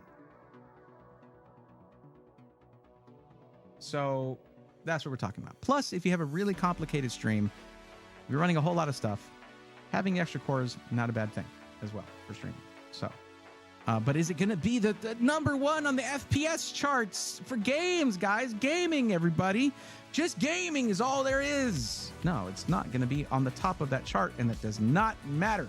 It is still up there. And they improved temperatures and power draw. They made it use less power, run cooler. It's great. It's good. I'm tired of people saying it ain't. Just because gaming. So So now knowing that, I'm going to say you should rock an Intel system for this, because also, let me see, you said that you are, and I'm happy to see this, interested in upgrading your CPU over time. Well, you will have another generation of CPUs that come out that will slot into this socket LGA 1851. Now, my holdup with Intel, my problem with Intel is that, and I've had discussions with other content creators and other tech people about this, and they're like, Bray, people don't upgrade their CPUs. Well, to them I say this. This is a newer form. There's only been 43 responses. But out of those 43 responses, over 56% of people have said they are interested in upgrading their CPU over time. It's not that people aren't interested in doing it. It's just that so many people have been told over the years to go Intel, and they don't have the freaking option. So there you go. Thank you, AMD, for supporting your sockets. But like in this case, you're dropping the ball on the content creation stuff. So we got to go Intel. So this is the beginning of the LGA 1851, the newest socket. It came out recently, just a few months ago. So you're going to have upgradability over the next, like it's going to be a year from now. They're going to launch new CPUs, and you don't need to upgrade right then. You can still give it a year after that. Use this CPU for 2 years or longer. You might not need to upgrade it at all because it's going to be top of the line because your budget's really high. So well, anyways, let's move on. Oh, just got an ad. I'm sorry to hear that. Okay. Well, I don't know what parts he missed. Like putting the word extreme on the Doritos bags back in early 2000s?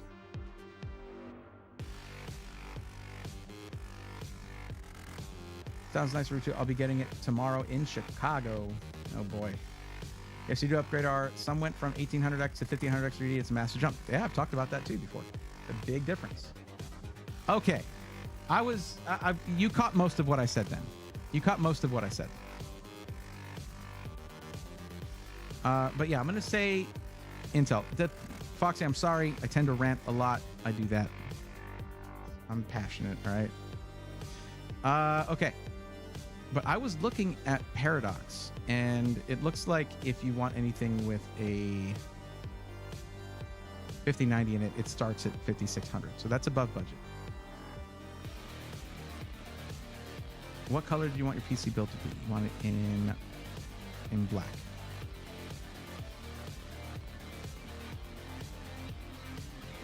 Okay, let's see.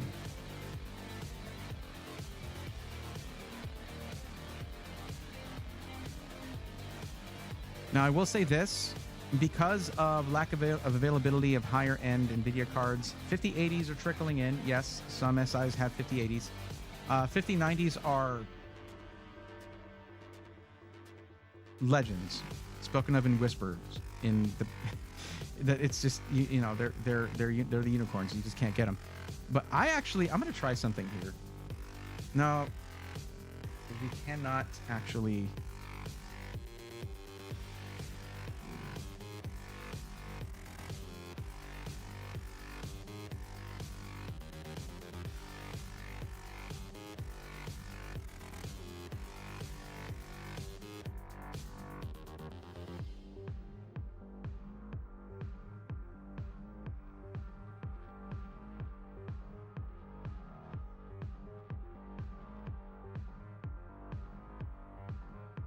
Oh boy, that's exciting. Sorry, I got distracted. Sorry, my bad.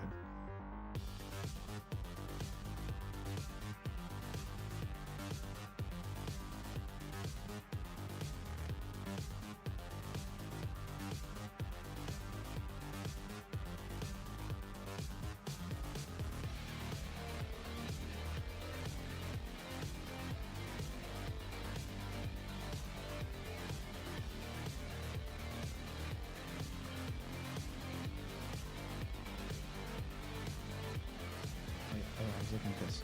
So I'm gonna try texting somebody right now. Let's see if he's.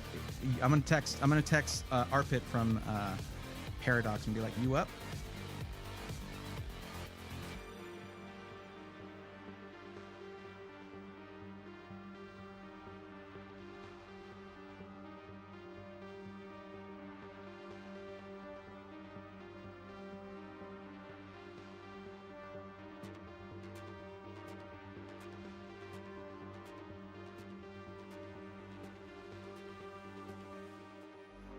Just asking him what his 50 series stock is looking like over there, because we might be able to do a custom system. That might be an option in one of the higher end ones.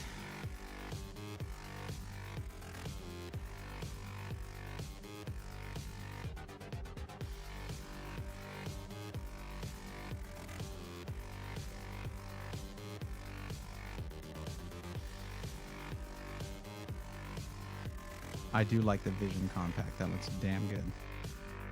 Evo RGB is a bit bigger though. Are you okay with it being a big PC? Oh, let me see what you said about RGB. Yes, and a lot of it. Nice. You want a boutique build. All right. We're in the right place for that. GPUs. Where are we looking at? Here we go. 5080 is there.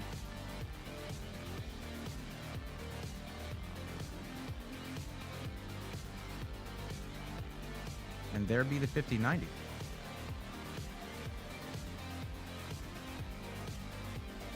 Let's see if we can manage this.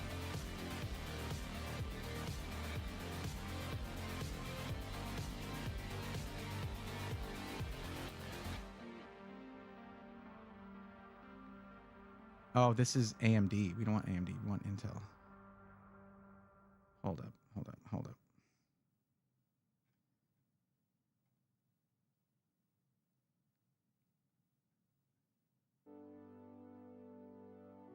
We might go 265K on the CPU. I mean, to be clear, you don't need a 5090 if you're just like, it can help. It can help with video editing. But I'd like to do that if I can with a budget of 5200. Let's see if it's possible. Let's see what we can do.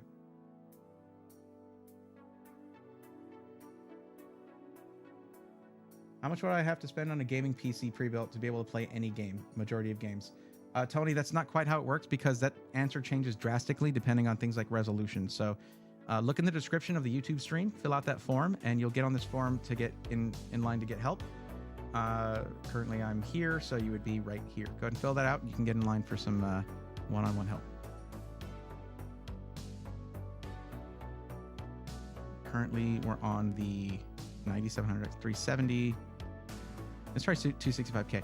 Just to be clear, 265K is also one of the top CPUs for video editing in Premiere Pro, and it's $200 cheaper. And it's right under, actually, if we go back, this is a little better chart for this to show you how close they are in performance. Look at that. They are right next to each other, and there's a $200 difference between these two CPUs. And it's only a difference of 4 efficiency cores. So it's between 20-core CPU and 24-core CPU. Oh, they got the live mixer. Oh! I love that motherboard. I love that motherboard. Let's take another look at this thing. I wish they still made it in purple. Not gonna lie. The purple live mixer board was something else.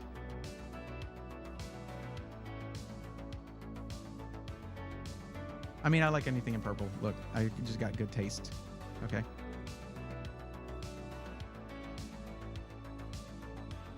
Yeah, this thing is freaking generous with I/O. Look at that. Oh, man, good stuff. Looks like 3 M.2 sockets for this, but that's usually fine for most. Oh, no, 4, actually. And then you have your Wi-Fi one here. So this actually has 5 M.2, but this is a different kind for Wi-Fi cards. So 5 M.2 sockets in... No, yeah, 4 M.2 sockets in here for storage. Just absolute aesthetics here. Oh, God, it's a gorgeous motherboard.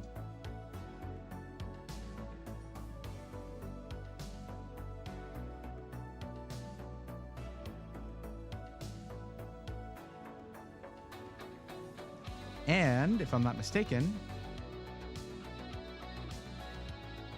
none of these are shared. So you're not going to put in an M.2 drive and cut your GPU's communication in half.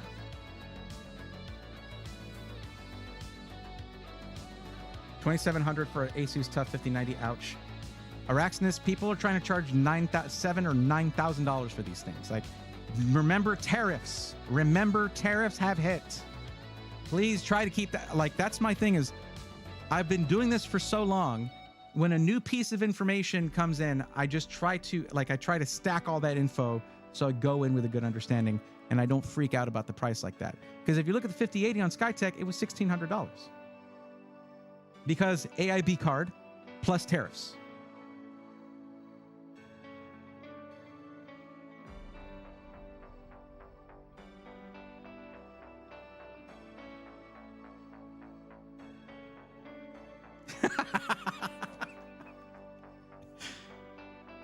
I mean, look, it's the same thing for everybody across the board, but Paradox did not get a lot of 50 series. They have one 5090 left. Foxy, there's one 5090 left. You got to understand, I'm not getting one for review, even if I was going to give it away or send it back to them. I'm not getting a 5090 for review. And my temptation is to be like, yo, we can do our first review unit. And here you go. He can't do that. Like they cannot do that. These things cost so much, and there's so few of them. I'm liking AVA Direct better than iBuy Power because of the more options they have. If you like options, AVA Direct is the way to go. I don't have a coupon code for them, though.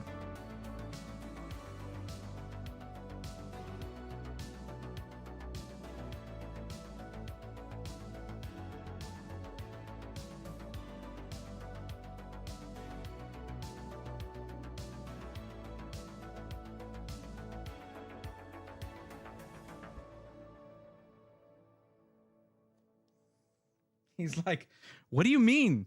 Can someone buy it? What do you mean? Well, but no, I mean, if they've got it and they can sell it, then now the thing is they also may need to hold on to that one card for testing. That's just how that goes. He's telling me right now whether that's the case or not. Oh, it's allocated. Why'd you tell me you had one then?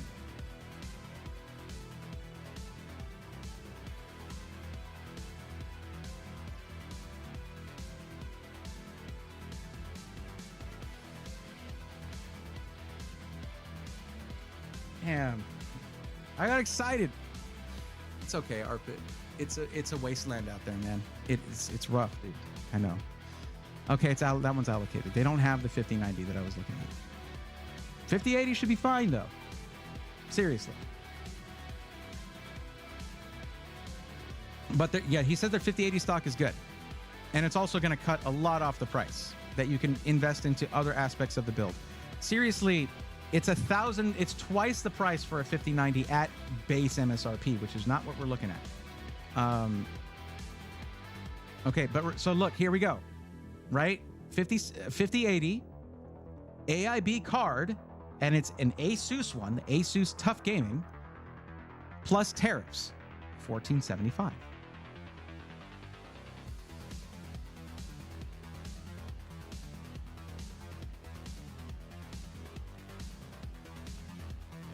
Yeah, good point. Yep. 1784 USD for 5080 Astro where I live, and it is not in stock. That means someone paid that.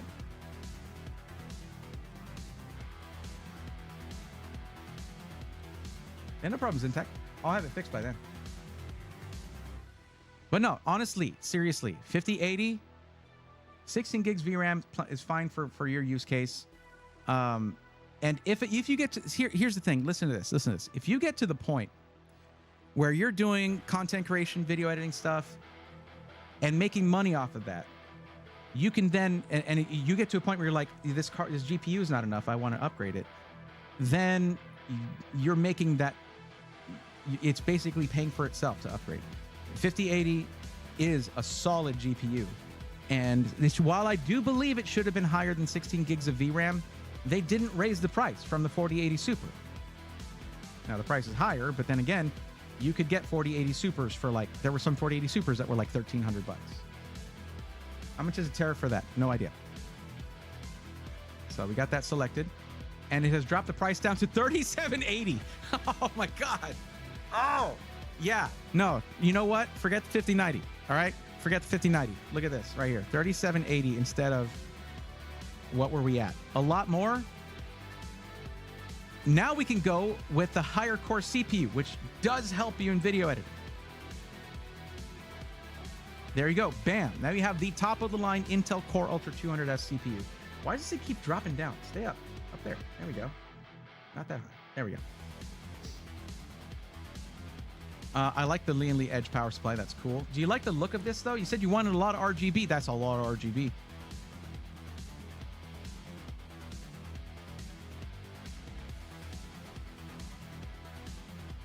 Yeah, it's better to, you know, yes, exactly. And for gaming and streaming, this is more than enough. 4K gaming, not a problem. Yeah, you got this. You also have the 9th gen NVENC for encoding, which is supposed to be a nice solid upgrade. I'm gonna see if we can bump you up to 64 gigs of RAM. I don't know that they have that option usually. Okay.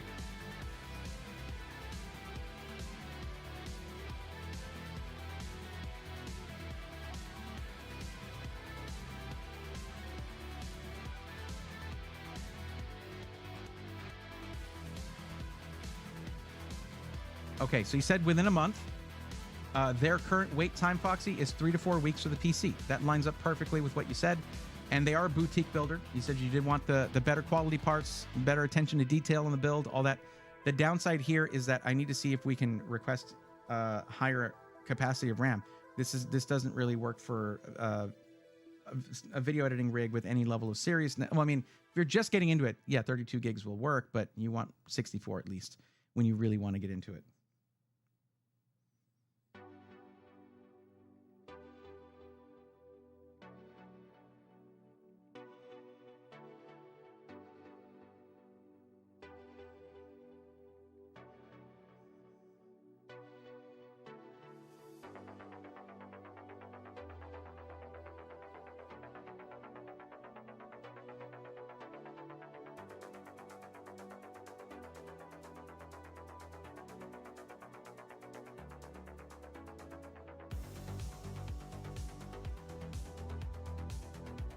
Oh, it's gorgeous? Hell yeah. I'm asking right now, why not have more than 32 gigs of RAM in the configurator? That's a little silly. Oh, yeah, no. The thing about it is, this is a boutique builder. You can make requests like that, and they're like, we got you. They just want, they have actually, I think, one of the nicer configurators where it's very visual, and I think that's good. It's a little, you know, most configurators can be a little confusing to navigate, and this one's no different, but I like the visual aspect of it. I think it's like 11:20 at night over there, and I'm bothering him about not having 64 gigs in his configurator. But then again, your configurator is your 24/7 salesperson, and they need to be equipped properly for any kind of build.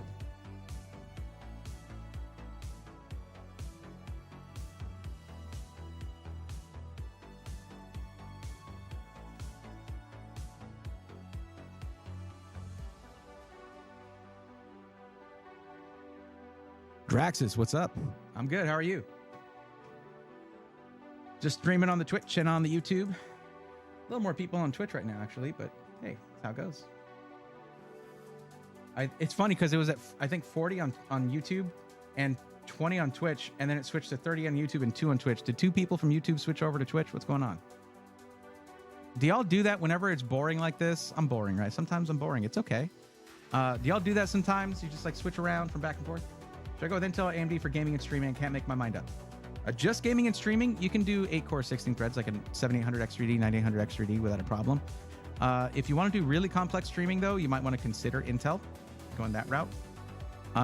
Even if it's not the best gaming CPU, you didn't say just gaming. You did say gaming and streaming. But for gaming and streaming, I'll usually say 9800X3D is perfectly good. Foxy, no problem. This is what I do. This is what I do. I mean, look, I get to talk about computers for a living. I can't be mad at that. High end on the like, so complex stream, lots of effects, even simple ones just like this, just doing stuff like that, having lots of graphics, things go on. More cores can be helpful with that. So I would say go Intel then. Intel Core Ultra 200S, not 14th gen, not 13th gen. You don't have to do that anymore. They're something like a 265K. It depends on your budget. 265K, 285K if the budget's high. The difference is not a lot between those two in terms of cores and performance, but the difference in terms of price is big because it's a $200 price difference between them. 9950X3D, you said benchmark core. What? Benchmark cores? What does that mean? Regardless, it's a 16-core, 32-thread CPU. It does have more threads than the Intel ones that have gotten rid of hyper-threading. But remember that when you're gaming and streaming, the 9950X3D is going to basically be a 9800X3D Drexus, because it's going to shut off 8 of those cores. The 8 cores that don't have 3D V cache are parked when you start a game, as recognized by the Xbox Game Bar, which you need to have active if you're using core parking, which you should be, whatever. I'm getting off the rails here. So if you're gaming and streaming, you have 8 cores with a 9950X3D, because one of those CCDs, one of those core complex dies, shuts down. It parks it. They're essentially not working. Develop says, Yoda, what did you just say? I don't know. A lot? I talk a lot, Develop. What's up? Did I say something bad? Tell me which part you didn't understand.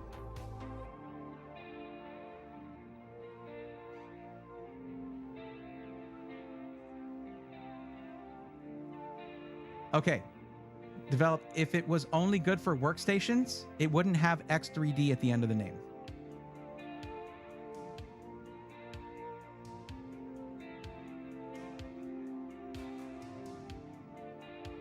The whole purpose of X3D, like multi-CC, dual CCD X3D chips, is that they're supposed to be good for productivity and for gaming. The problem is, gaming and streaming, you're trying to do complex stuff while gaming. So while the 9800X3D is good for most streaming tasks, most streaming setups, and gaming at the same time, if you want to get crazy with your stream and do lots of effects, plugins, things like that, whatever, you're running a lot of programs, a lot of them at the same time, and doing all that kind of stuff, whatever, you might want to have more than 8 cores, 16 threads, so you can go Intel and you'll be good to go. With a 9950X3D, 7950X3D, both of those drop down to 8 cores when you turn on a game because of core parking. Look up core parking. You'll see what I mean. Mine shows a 48 gig option if I pick the RG board over Live Mixer. What you'll probably end up doing here is just sending a message along with your purchase like, hey, I want 64 gigs of RAM. Please charge me the difference. You'll have 3 to 4 weeks for your build, because they're just, they're inundated with orders, whatever the reasoning is, or they're waiting for certain items to come in. So there's plenty of time for them to get that kit of RAM for you. Not a problem. Aeon, yes, that is a good way to sum that up.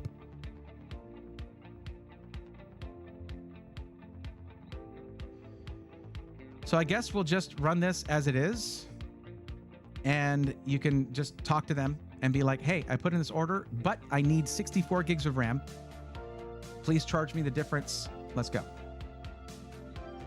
You can then take, because you have a lot of budget left over with this, instead of spending $5,200 right now, we're at $3,980.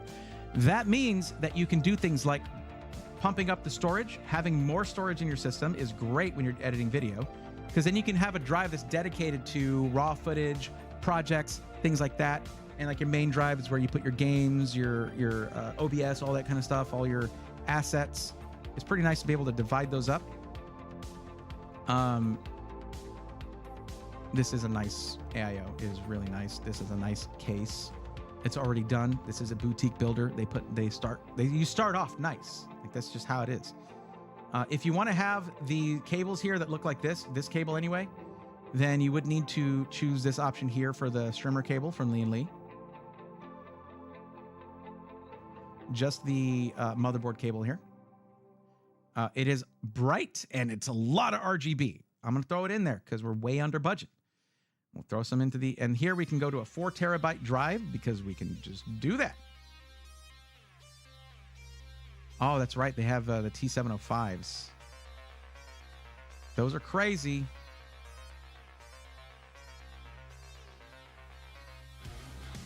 I don't know if they're worth it, but they're crazy. Let's go with that for the 2 terabyte drive here.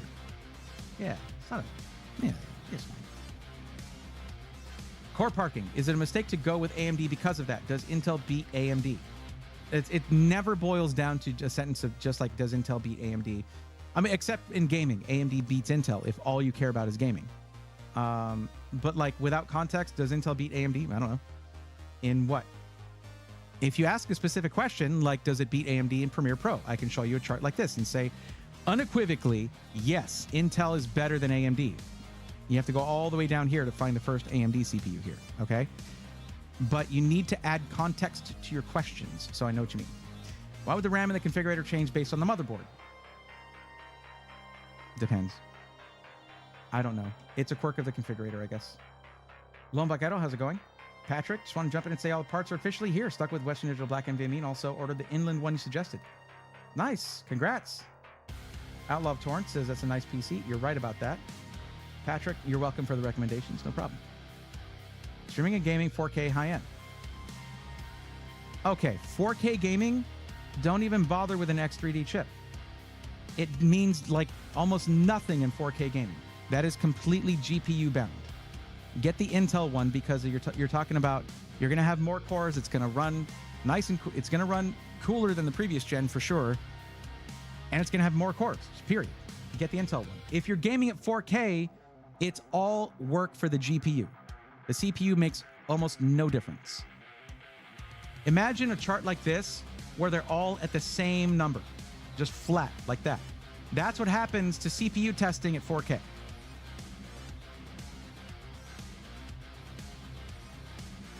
So if you're doing this in 4K, this is why these forms are important, Draxus, because you would have put 4K and I would have been like, you know, why do you care about your CPU? Just get one that does other stuff well. Gaming at 4K is all about graphics cards, not CPUs.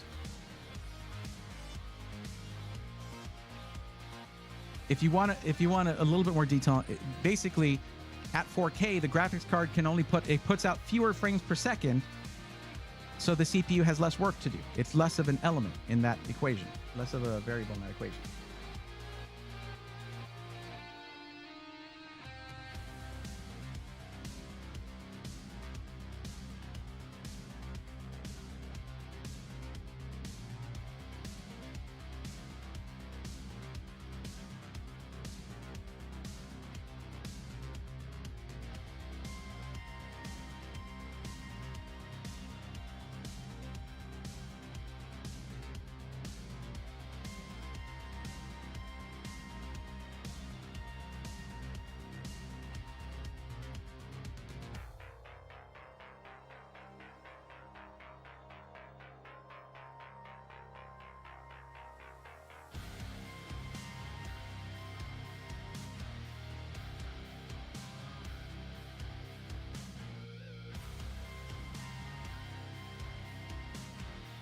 For streaming quality, CPUs can be an element. Like Intel CPUs have great encoding, and you can assign some to that, but generally you're going to have your GPU doing most of the encoding. It's just like, it depends on how complex your stream is, how much stuff's going on during your stream.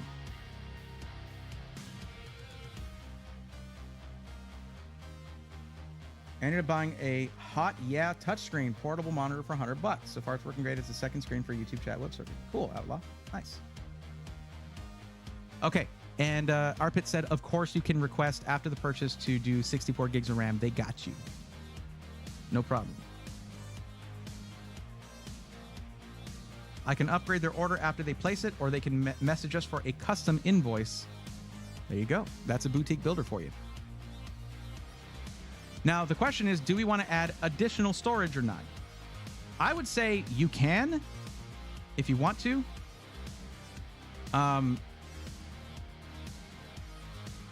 But I would also say that adding storage is one of the easiest things to do, so you could do it yourself if you want to, if you prefer. Because then you can get yourself a 4 terabyte drive that's faster than this. Maybe for around the same price. Let me see. Rob G, what's up? Thank you for the $5 super chat. Hey, I'm upgrading from Thursday. Okay, Rob, I'm going to tell you right now, I do not recommend Build Redux. That's my answer to that. It's nice that they have an option for a 5090, but I also don't know what you're doing with your PC. So while I do appreciate the super chat, I would say fill out the form if you're looking to get a new PC. That's the best way to do it, so I can help you out. Because I don't know what you're using it for. I don't know what resolution you're going to be gaming at, all that kind of stuff.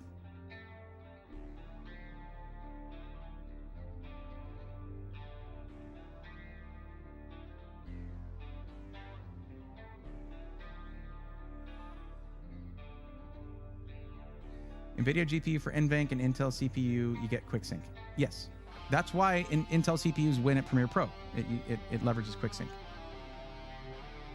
Are you streaming on Twitch? Yes, I am. That's what you see up here.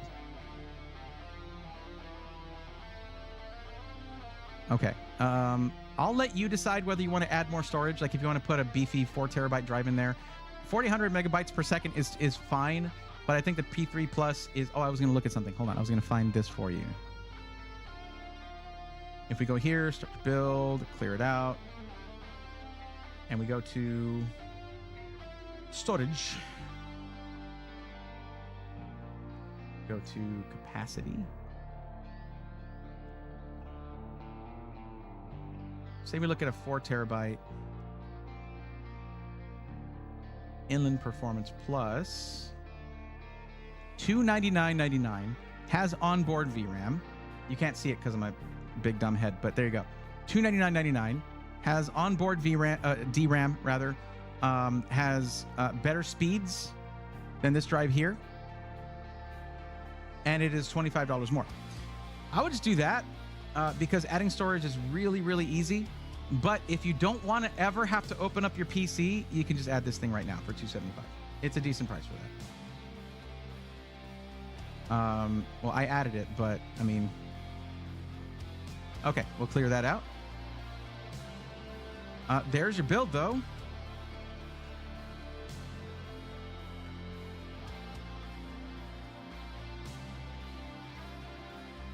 And what do I need to do here? I forget. Do I need to add to cart to share it with you? I believe so. Share cart.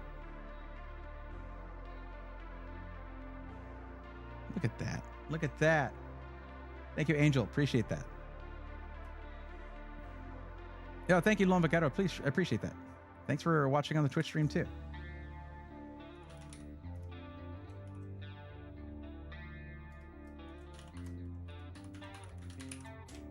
Let's see what this comes out to with my coupon code, which is just my name, Braythorn.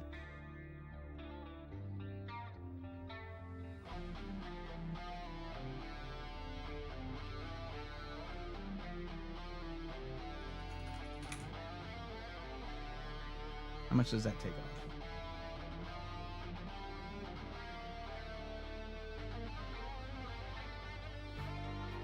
off? $106. There you go. $106 for you. Thank you, Lombacaro. Appreciate that.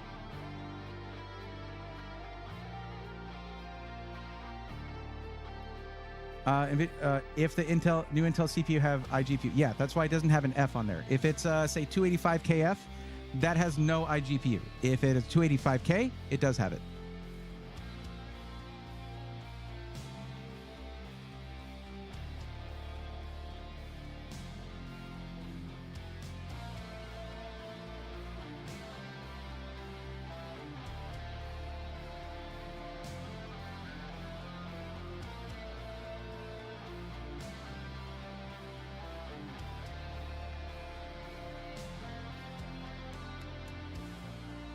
I was just sending him one more message saying the live mixer board is sick.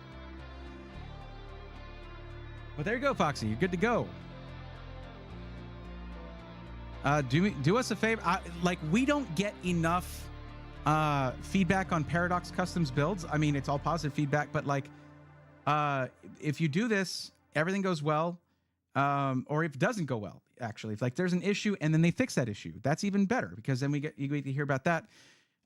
Consider doing a testimonial in our Discord because here's the thing, guys. For those of you who haven't heard me talk about this before, it doesn't matter if I secret shop a PC and it's good or bad. That doesn't mean jack because that builder could have been having a bad day or whatever.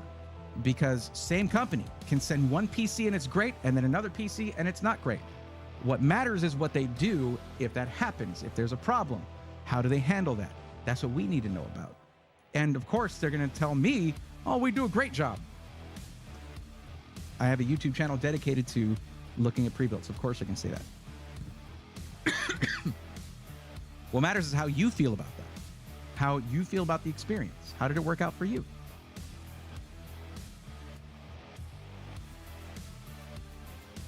PSU looks interesting with the side connections. That PSU is meant for dual chamber cases like this one, like the 011 cases, style cases. But what's up, Star Fox? How's it going? Technically, it's not as easy. It's not easy if you have to remove the GPU to install it under it. Well, I mean, then again, removing and replacing the GPU is one of the easiest things that you can do in a PC. Is it scary sometimes? Yeah, if you've never done it before. But it's one of the quickest things you can do. It's just unplug power. Remove one screw, press a tab, pull the thing out. It's just that, well, you know, power down your PC, unplug it, all that good stuff. But anyway, Rarutu says that's a lot of dollars. This came out to $41,48.63 before taxes and all that stuff. Their budget was $5,200. It's pretty damn good. We didn't short them on anything here except the RAM, which is just because they didn't have that option. So, and they're going to get that option afterwards. I mean, this is a great boutique build for that price. All right, but there you go, Foxy. If you want to join the Discord and share your experience, even just post it up once you have your setup done in the Rigs channel just to show what it's like, you can do that too. The link for the Discord is in the description of the stream. I definitely updated my experience. That's awesome. Thank you. And if you want to keep learning about PC stuff and see how I make my decisions and how I help people out, stick around. I also rant about stuff a lot, about computer stuff and other things. This is what I do. And it looks like we only have one more entry so far after Foxy here, and that is Panda XJC. Panda XJC, you still with us?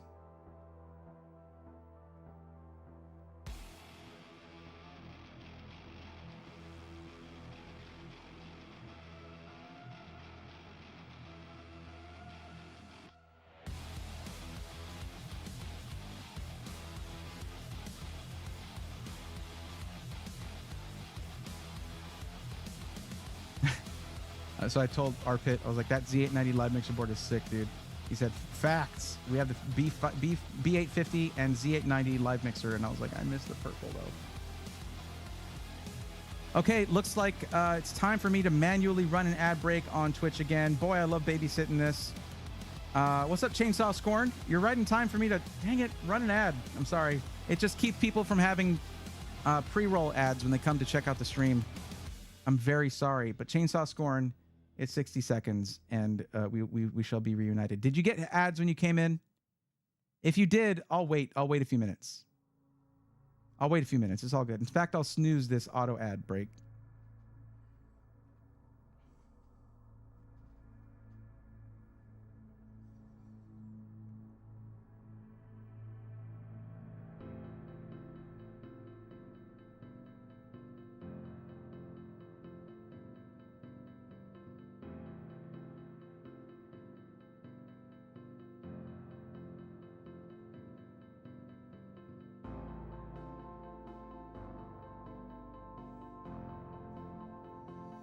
And by the way, you helped me a few months ago finding a dream pre-built. Love mine and wanted to thank you for the help.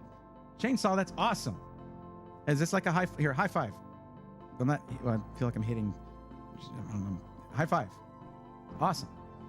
All right, cool, guys. I'm going to manually run a 1 minute ad, and that removes multiple minute pre-roll ads for those just joining us for the first time or whatever.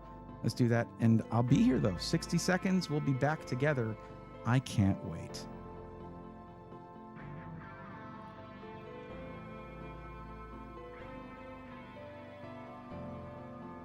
Cherokee Vapor, what's up, buddy? How's it going? Hope you're doing well.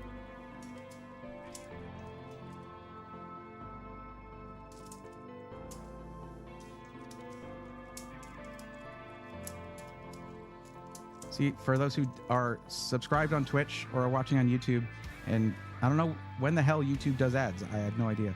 But here, let's do this hypercube together. Isn't this fun? We're having fun.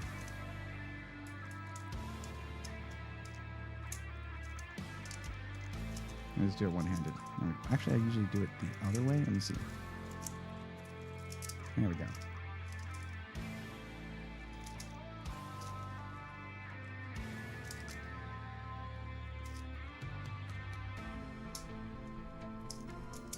Angel, weren't you going to resubmit your form? I know you're still here because you're loving that background music, and I appreciate that. I mean, I didn't make it or anything. That goes to here. Let me do this.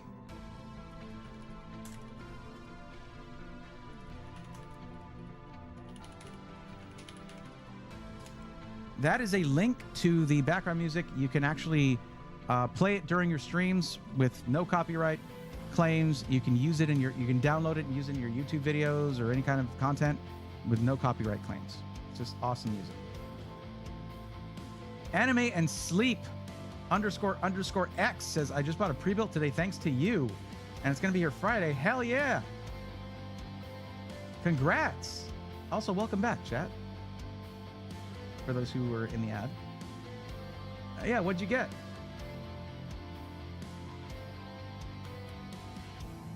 I did say hi to you earlier. I am very sorry about that when you said hey. And I saw Gojo running around. Sorry. But welcome. Glad to have you here.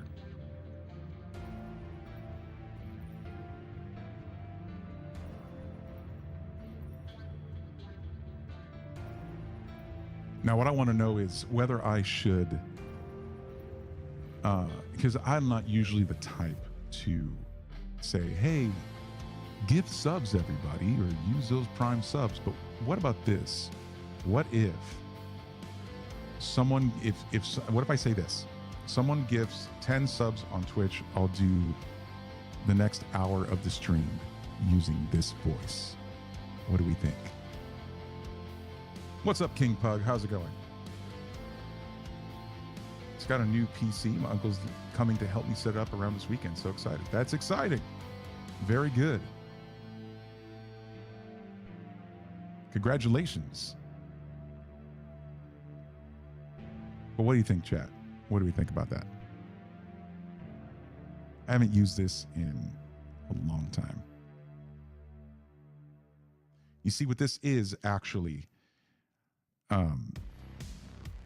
this is my normal voice, and I have these effects That make my voice sound like this so that I don't overwhelm you guys with just, do people still say Riz? But I don't want to overwhelm you guys with that. So, but I'll turn off the effects if you want, and we'll just go all natural here. Barutu says, do you have an iBuyPower affiliate code, Braethorn? That is still offline right now. They're bringing it back. They just got to give me the word when it's done.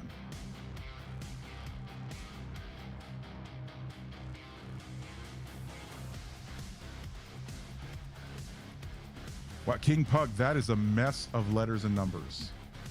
I'm telling you right now, there are a lot of mistakes in there. Holy crap. Where did you get it from? What are you using to pitch it up? I have a Rodecaster Pro 2. Okay, I'll be honest. Okay, I'll be honest. This is not actually my real voice. Okay.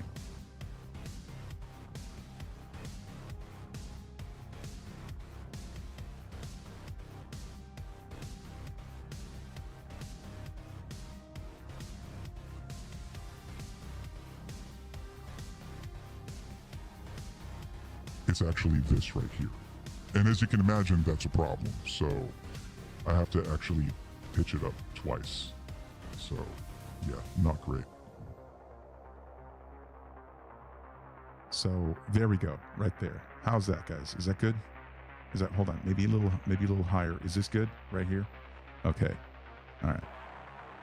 You see, I've told you, some of you guys have heard me say this before, but I don't want to be responsible for damaging your headphones or speakers when there's just pure honey dripping out of those speakers. Very bad for electronics. We don't want that.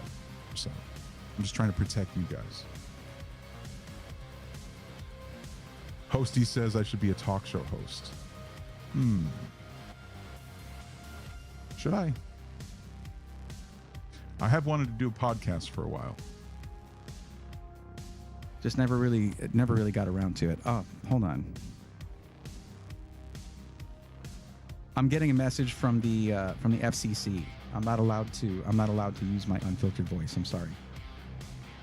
Yeah, too many damaged speakers and headsets. No, yeah, this is bad. Okay. No, I had to turn it back on. I'm sorry, everybody. This voice will have to do. 7900X 4070 Ti, super, 16 gigs.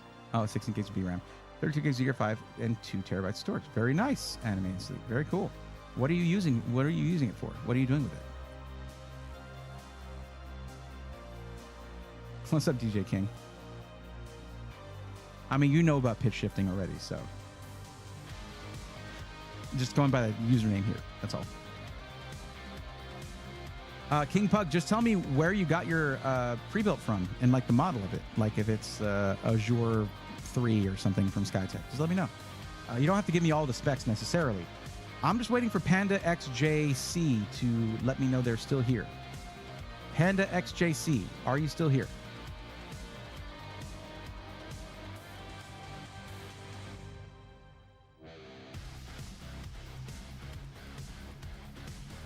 So wait, would you like to take a look at my PC part picker list? Yo, Triple B, thank you for the 300 biddies, my friend. Thank you very much. What did I do? What was that for? And no, that's not enough for me to anger the FCC with my real voice. I can't do that. I think 10 subs though would probably cover the fines that are levied against me.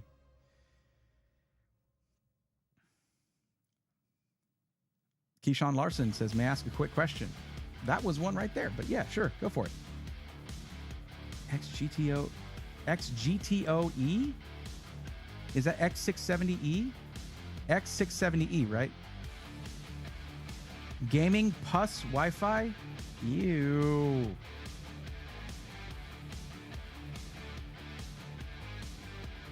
Okay, King Pub, that's cool. Wait, 7600X and 3080. Where did you get this from, if I may ask? Where did you get that from? Like, who did you buy that from? Was it from a pre-built company or from an individual on Facebook Marketplace? What are we talking about here? Games and streaming for friends. I bought it from Best Buy. Okay. Is there a brand to it?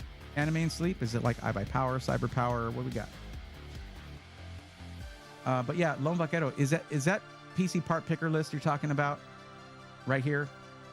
Is that a PC part picker list you've already purchased and assembled, or what's the deal there?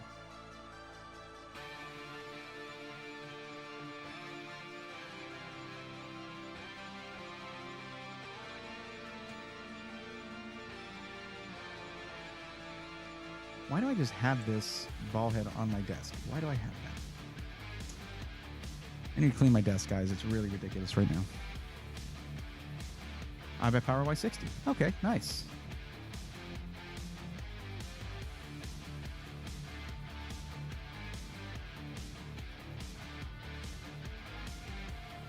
Lone Vaquero, you can totally join the queue, join the list by filling out the form, which is right here.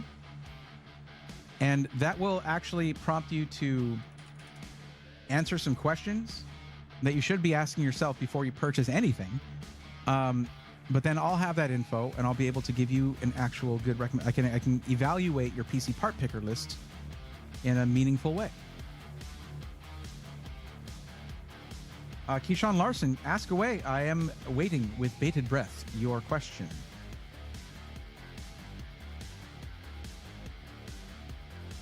Said Yoda, apparently.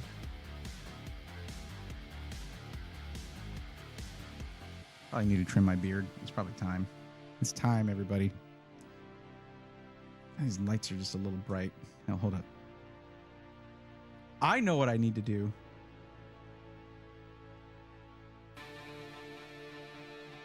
FCC be damned. When I use this voice, this is what needs to happen right here. There we go. Now we're talking. I should probably zoom in too.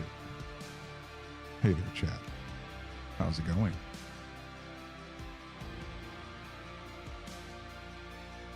Now, Keyshawn Larson, I'm going to tell you right now, if you're asking for my opinion and you're asking about build Redux, what the specs are and the price is not an element here. I just don't recommend them. Sorry. I don't recommend build Redux. They've gone backwards on what they said they were going to be doing to improve their offerings to me. What they said they were going to make improvements on, they ignored that after promising to make improvements. And that's not good. Also, their new case with a glass front and glass side has terrible airflow. And they promised to get that retooled, which is a huge investment. I don't think they did that.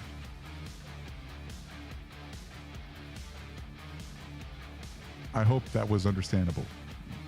I know this voice can be a little bit much. I'll turn the vocal effects back on and bring my voice back up. There we go. Is that better? Are we good? Am I more comprehensible now? I just got to make sure. I don't want to. In the day-to-day life, I got to tell you guys, it's tough. It is tough having a voice like that. It is rough. Because I'm just carrying conversations and windows are rattling and stuff. It's hard. You know that sound when someone has like a loose license plate, but they have a giant subwoofer in their trunk? That rattle sound. The dishes, everything. It's terrible. Oh my goodness. Okay, Panda XJC not responding. Guys, anyone who fills out the form is getting helped right away right now. Just saying. It's not a race though, because if you ignore some of the instructions and the questions, I'm gonna roast you. But that's part of what you're signing up for when you fill out the form. Thank you. What would be a good option instead? My last PC was from them. Not sure who to go with. Keyshawn, please take a look at the description of the stream and click the link there. It's the first thing there. This is what it looks like when you fill out the form. And as you can see, I have finished helping people out, although Panda XJC is supposed to be who I'm helping out now, but they're not responding. So you'll get on the list to get help, and you give me information that I need to make a good, solid recommendation for you. Also, I was going to say, you mentioned a 14900K. I would not go 14th gen Intel. You have a better option now. Animate Sleep, I hope you do as well. Absolutely. And congrats on the new PC.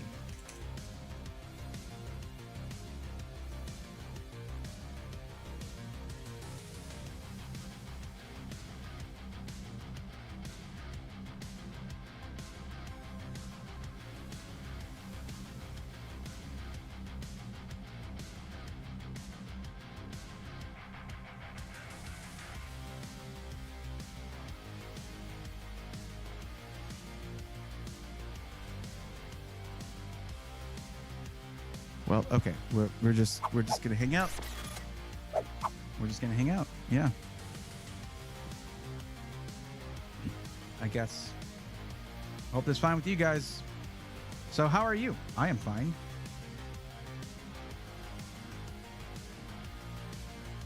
No problem, Keyshawn. You're good.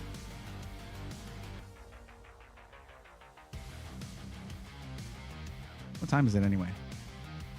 It is 10:53 p.m.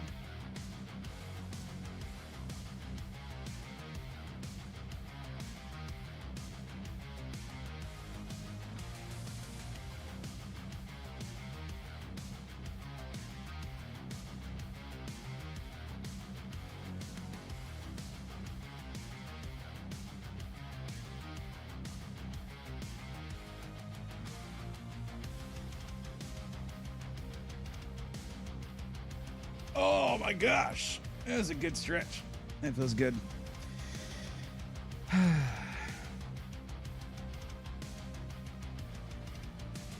I'm just waiting on you guys. How do you feel about handheld gaming PCs? I would love to review those. Actually, do you guys know who Craft Computing is? I saw Jeff at the Asus booth at CES, and my mistake was not listening to him because my schedule is so packed. But he was talking about the new Lenovo handhelds that were coming out, and that I really needed to go talk to them. That he thinks that I should cover the segment of handheld PCs. Technically, they're pre-built, but it's kind of like how I want to cover laptops. Those are technically pre-built and somewhat upgradable. You know, I want to cover them, but the closest thing I have to that is a Switch. I don't have one. It's hard for me because, being a tech reviewer, most of the tech that I get, it's an odd thing. Like I get hardware and stuff for review and all that, and I get to keep some of it. So it's like, should I buy this? And I can't justify that anymore. It's taken that bit of fun out of it, but I mean, it's not exactly fun to have to spend money, but sometimes, like ordering something, waiting for it, getting it, having a thing that you're just like, I saved for this. There's a joy to that. I'm lucky to get stuff, but don't get me wrong. But it generally comes with hours and hours and hours of work involved with each thing that I am sent. It's not free. I work my butt off once I get stuff. It's a commitment each time, each package that comes in the mail. But I would love to cover handheld gaming. I told Asus, I was like, dude, let's do an RG Ally like setup, where that's the PC. I want to see how that runs. I want to see how it goes. And they were excited about that, but they only have so much to give out.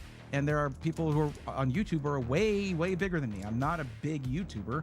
I'm a decent sized YouTuber. You know, I'm like, what are we at now, by the way? Let me check real quick. Man, I've been so off my YouTube game.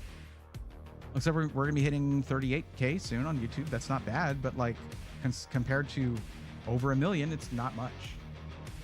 That's who they're working with. That's who they allot their units, their review units for.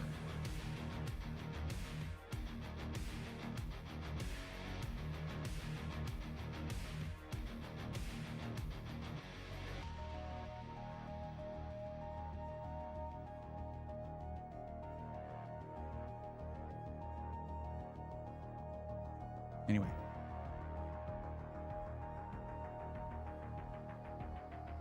Araxis, I was made aware of that.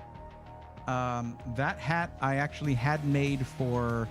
I had that hat made for Plouffe because he loves his dad hats, and I handed it to him in person at LTX in 23. And you know, you never know when you give a gift to someone who you don't know that well. You know, parasocially, right? Like, I've watched he's one of my favorite presenters.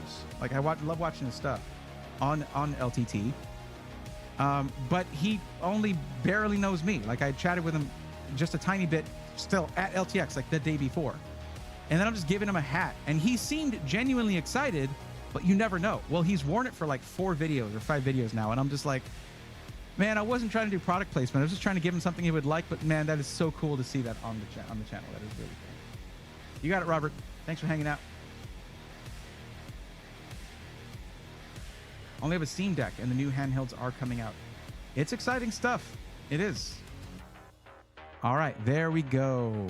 Looks like we got Keyshawn in here, so let's do that. Now, Keyshawn, please tell me if I'm pronouncing that correctly or incorrectly, and I will correct myself. Thank you for looking for a white build. I love to see that. It's a great aesthetic, super clean. I like it because it shows up good on camera when I'm trying to film B-roll and stuff, but okay. You want RGB? Looking to go 4K on your resolution. Gaming, programming / esports and streaming. So gaming and streaming.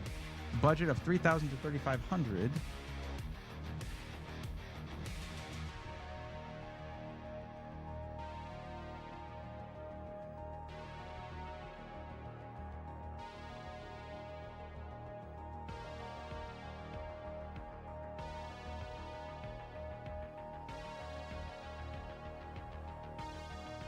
Oh, that's cool. You got it at Micro Center and had them build it for you. Very cool.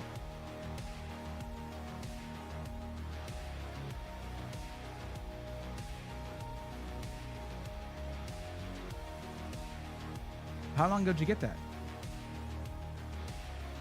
X670E. E7600. Are you using it just for gaming, King Pug? I noticed that the form for the first question asks when I plan on building my project. Why is there such a strong emphasis on being ready to buy the parts as quickly as possible? It's also, Lone Vaquero, you said it yourself. Prices can fluctuate, availability can change. My whole recommendation could be out the window when you're ready to buy. And also, new stuff comes out. There might be a better recommendation for you around that time when you're actually ready to buy, and you wouldn't know because you got your recommendation 3 months ago and you didn't, you're like, that's that. So yeah, you need to be within a month of making your purchase. That's pretty reasonable, I think.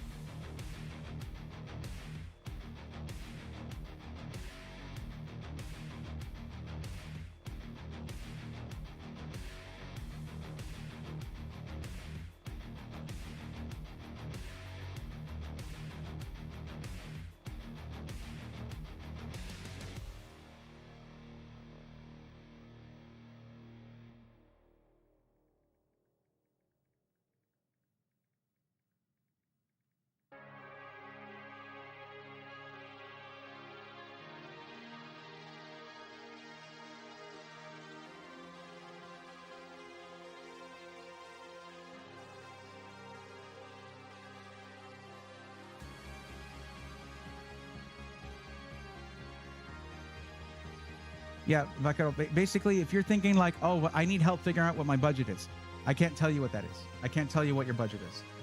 You come to me with the budget, and I'll pack the most awesome PC into that budget that I can. That's really the best way to do it, because you shouldn't look at it as I need to have this, this, and that, and I'll pay whatever it costs. You should budget for whatever you can, whatever you can comfortably pay for on a PC and not stress about it. And then we configure it. We configure the PC to fit within that budget, and based on your needs and all this stuff, all this info. So let's talk about this, Keyshawn. You're saying my name correctly. Awesome. I'm happy to hear that.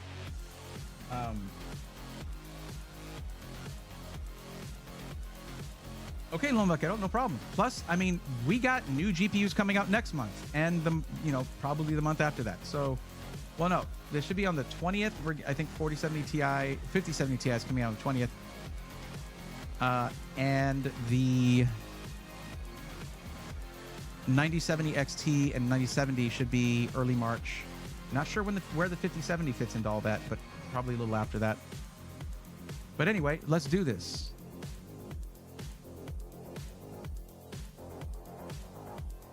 Okay, now let me ask you this, Keyshawn. What is your actual maximum budget?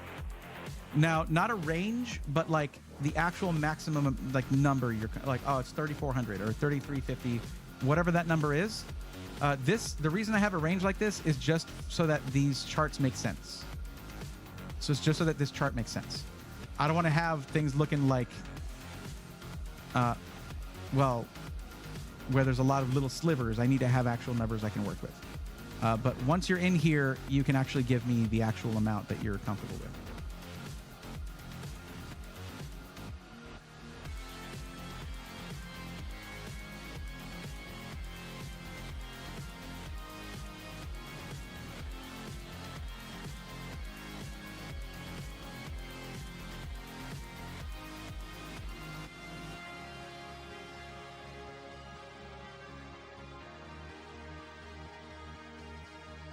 Okay. I can make that work. Looking for 4K, gaming, programming, esports, and streaming.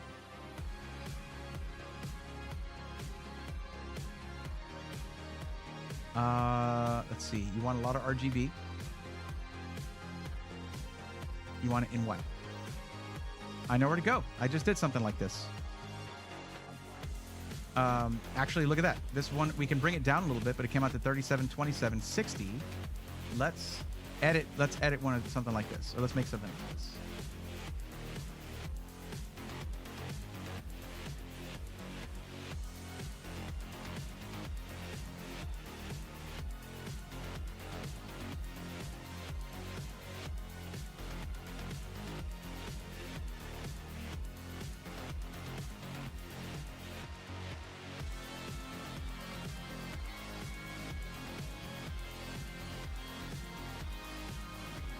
So the 9800X3D is going to be perfect for you.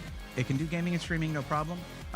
If you get to really, really complex streaming, like finite singularity levels, then maybe you want a little bit more cores. But If you're just trying to show your streamer gameplay with a few effects, things like that, 9800X 3D can do it, and you'll be gaming at a top level there. It's basically top of the charts, and it should fit within your budget, no problem.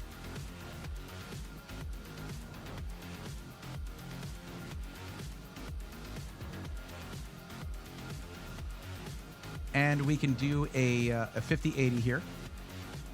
Now there could be some delays in getting your PC. Maybe it might take an extra week or so, just because 50 series are hard to come by. But they have been removing them from the configurator when there's just no chance of getting it. So this should get you 5080 in your build. And then for a lot of RGB in a white build, I'm going to say King 95 Pro in white. Now, there is an exclusive case. I haven't seen enough people go with this, honestly. There's an exclusive case that only Skytech has from Montech. It is the King 95 Rose Gold Skytech exclusive.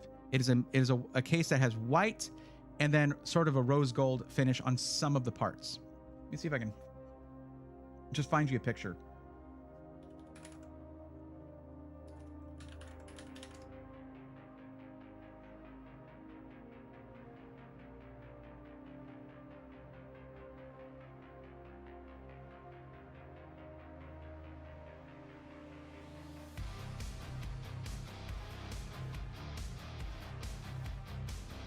Look at that. It's pretty sick. This also gives you an idea of what the white one looks like. Just imagine that this is not rose gold, but white instead. But you got RGB here, RGB reverse flow fans right here, RGB standard flow fan here. Then you have your AIO up there. Bam. Lots of RGB in this thing. That's what that one looks like. I can just show you what it looks like in white too. Actually, check this out.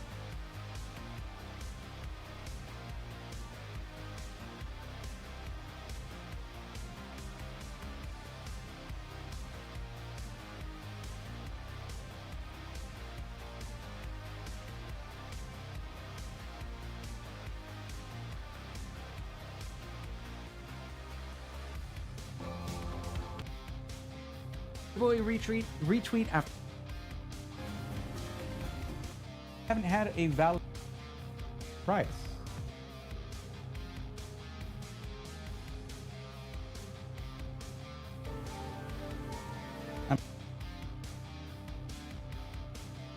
Price. Be something like this in white. Well, I won't block it with my hand.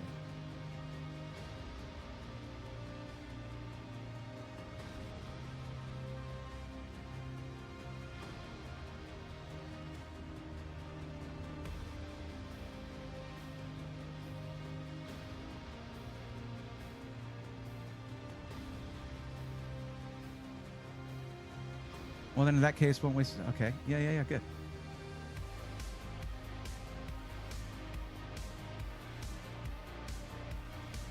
Okay, so this is it in white right here. This is the build that I did for Black Friday. It wouldn't have this thing on the back. That's my logo, but yeah. Good. Good. Good.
Sorry, guys. 1 second.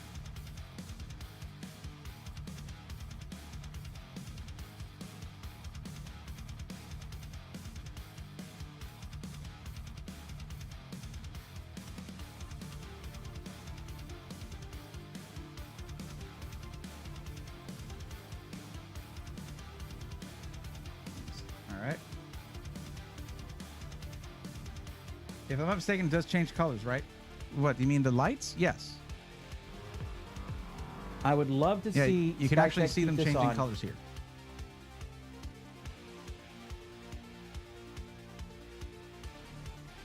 There it is in like a mint green kind of color, then go into blue-ish. Yeah, it changes the colors. All right. And that one is right there. Sorry, I just need a second to do some mod stuff.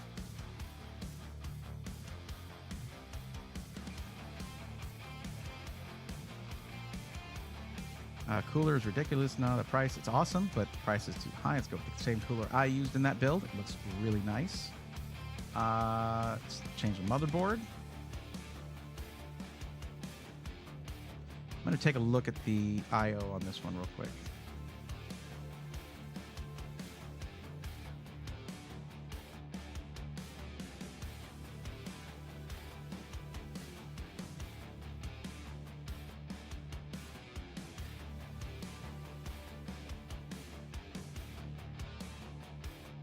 It's doing this thing again. It's not bad on the I/O for this one. It's pretty good. What's the price difference for the... Let's see what the Asus one has for...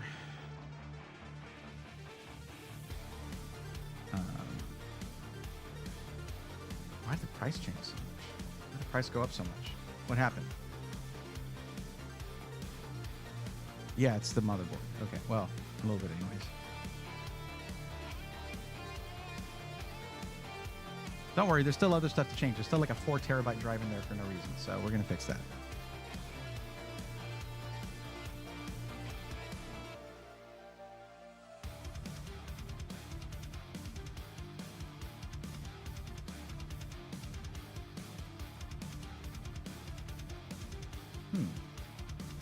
That's pretty good, actually. But is it good enough for... Oh my god, your site sucks. Okay. There's a lot of USB 2.0 in this one. That's the downside here.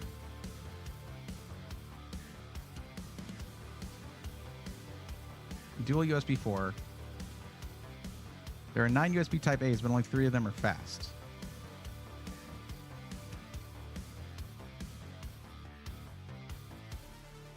This one I used earlier on a gaming-only build, which is fine. 3 M.2 sockets. Not bad. Good. Okay. And the price difference is $140 between them. I'll tell you could rock this.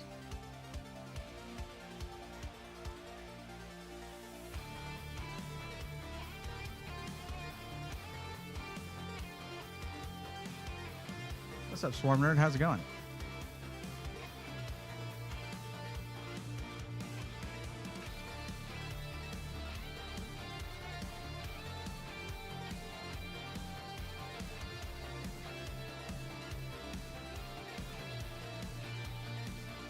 RAM should be fine. Guess we could bump it up to 64 if you're going to be doing a lot of things at once in streaming. And remember, I do have a discount code here. So there's that. I do have a discount code. So that's going to bring the price down a little bit. These are the same. These are identical. Why is there 2 entries for this? I don't know.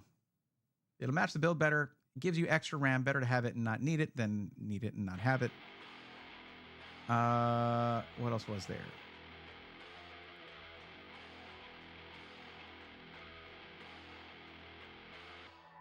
We're going to end up, after the discount is applied, we're going to end up somewhere between 3,500 and 4,000. Probably about 3,800.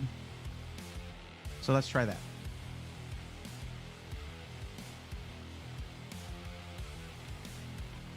And add this to cart, see what it comes out to my discount. With my discount, it is removing $115.29. So $37.27 and 60 cents. Smack dab in between $3,500 and $4,000.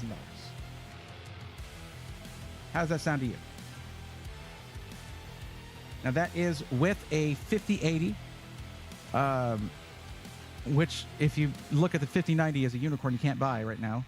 The 5080 is the highest end, the highest performance GPU that money can buy right now, aside from a 4090, which you're probably still looking at what, like $3,000-$4,000 for those. So yeah, it's a really good GPU for this. Plus, it's less power draw than a 4090, all that.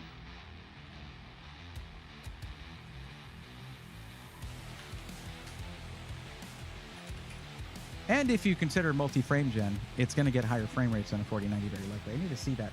There's no adequate testing for that, and that really annoys me. Yeah, those who need the VRAM, pretty much, yes. And there are those people out there who need that VRAM.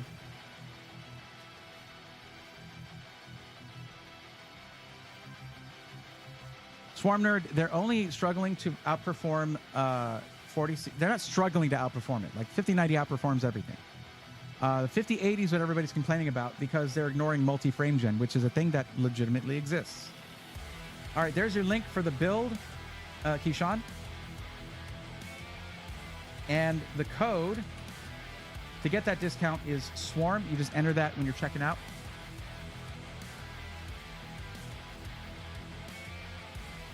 For gaming, that's all I do. It's the same. I still so salty. I sold my 4090. You could only get a 5080. It's in a way developed. That was kind of a lateral move, but hey, probably less heat output, lower power draw, so that's good. 4090 beats a 5080 in everything. Araxnus context again, is that taking multi-frame generation into consideration? Do you have charts to back up that multi-frame generation does not beat the 4090 on the 5080? What is a multi-frame thing? Multi-frame generation is where try putting, okay, it's called multi-frame generation. You know what? Here, I'll do this. Sometimes, if you want to get a better explanation, I'm not the asking some dude who's live streaming is not the best way. I'm just going to check it for you. Frame generation, NVIDIA.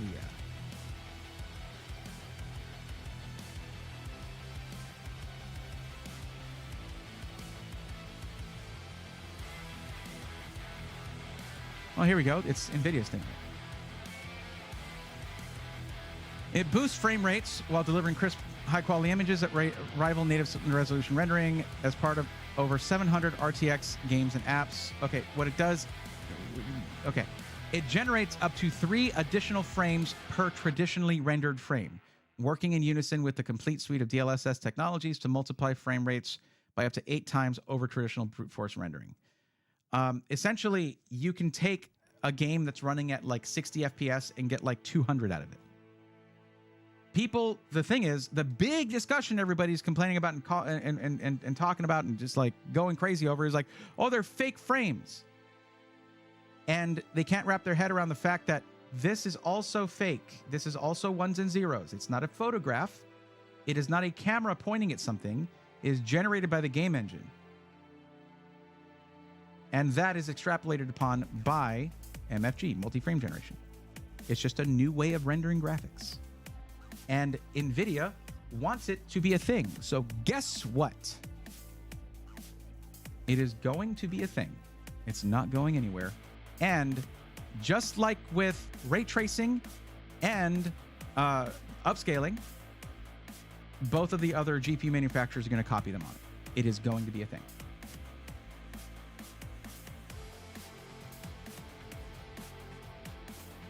Okay, yes, if you count Araxnus, of course I count multi-frame gen. It's literally a thing that exists. Why does everybody want to cancel multi-frame? It's a thing.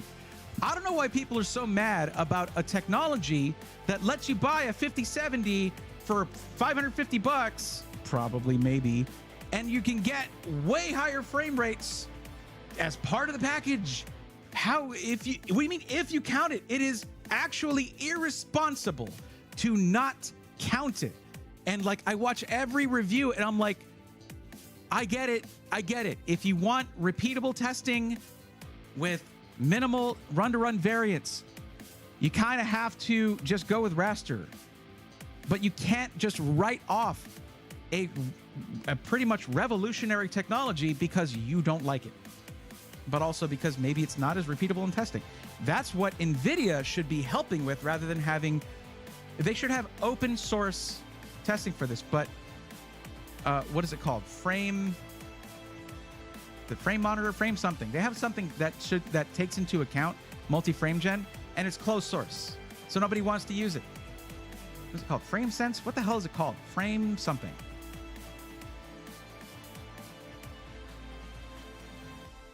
I think Hardware Unboxed did testing that shows 4090 was slightly better than 5080 with frame gen.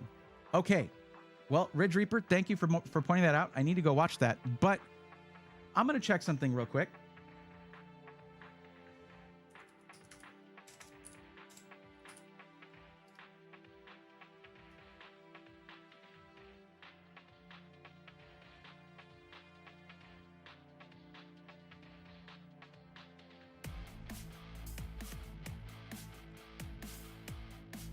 This is how much a 4090 costs.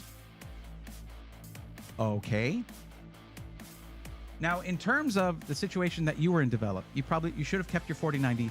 Never like offload something that you depend on in a panic. You said you panic sold it. Don't do that. But this is what a 4090 costs on Newegg. All from third-party sellers. Now, can you just buy a 5080? No, scalpers bought them all. But from an SI, yeah, you can. You can get a 5080 right now from an SI for a third or a quarter of this price, depending on which one we're comparing it to. Not a fair question to ask what my favorite Juice song we have over 4K to pick from. Wait, what? What happened? I'm a Juice fan. Oh, okay. Oh, okay, you're a Juice WRLD fan. Oh, all right. I read these conversations backwards sometimes.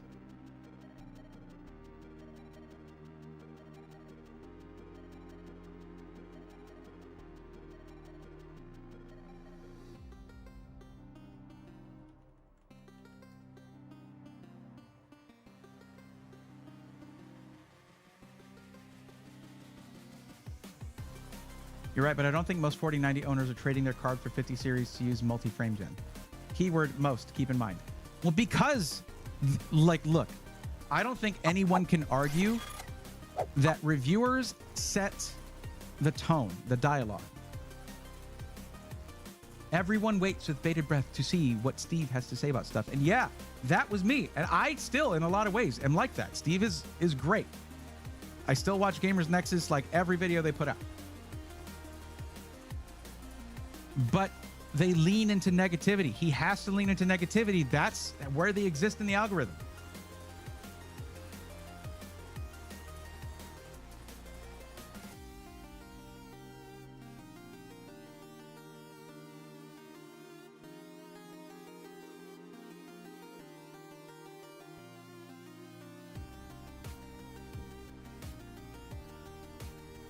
All this negativity around it means that people believe stuff. People will believe what reviewers say. That's why they're like, that's kind of the point of the content, right? So that's the dialogue. That's the narrative. Oh, frame gen bad. And then go back a couple years. Oh, DLSS bad. Go back a couple years. Oh, ray tracing bad. Shut the hell up and embrace new things. We still like technology, right? I do. I get excited when something is like, hey, this could make a cheaper GPU perform like a more expensive one. Freaking cool. Now, Do I like that they're obsessed with AI stuff? No. At NVIDIA, they're obsessed with it. And it's too much of that. There should have been more VRAM in the 5080. Yeah, there should have been more VRAM in the 5080. There really should have been. Maybe they could have made it more performant. Nope, they're leaving room for a 5080 Super or whatever. All right, cool. But like every freaking time, like think just objectively about all of the narratives you've had every generation when new hardware comes out, right? And think about how much, no music right now. All right, think about how much negativity you're being fed. Seriously, just like, all right, no preconceptions here. Let's think about how the messaging has been, right? Ray tracing bad. There are games now where you can't play without ray tracing. Ray tracing will fail. Ray tracing is going nowhere. How many games have ray tracing? It's a new technology. It's a new thing. Of course, not many games have it. NVIDIA bets on the future. I'm not an NVIDIA shill either. I think they do stupid stuff. This paper launch is giving me migraines every day. Like, it sucks. I want to help people buy computers. They have no computers to buy. Right? I'm not an NVIDIA shill at all. Never taken $1 from them. Probably never will. And if I do, of course, it'll be for a fun project or something where it's fully disclosed. But I've never been like, hey, NVIDIA sponsored me to do this thing, because they never have. And I'm not an NVIDIA fanboy either, like without being a content creator. I rarely bought NVIDIA cards before because I was a thrifty enthusiast. And they were not, even then, they weren't the thriftiest cards. Regardless. Anyways. Think about this. Think about Intel over the last couple generations. Oh, it's just, that's just a, what is this, 14th gen? This is just a refresh. Oh, you mean the one where they were releasing it and they're like, this is the refresh? They called it a refresh. It's in their press stuff that it's a refresh. It's not whoa, my God, we got them. And they run too hot and they use too much power. And then they release Core Ultra 200S that runs cooler, uses less power. It's not the top of the gaming.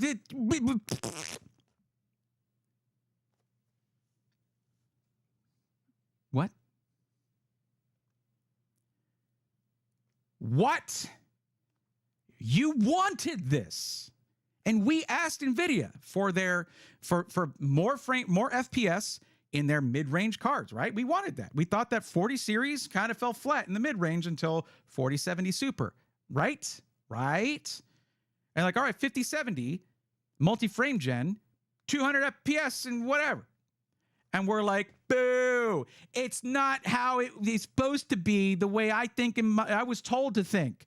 I'm told to think this is bad, so boo.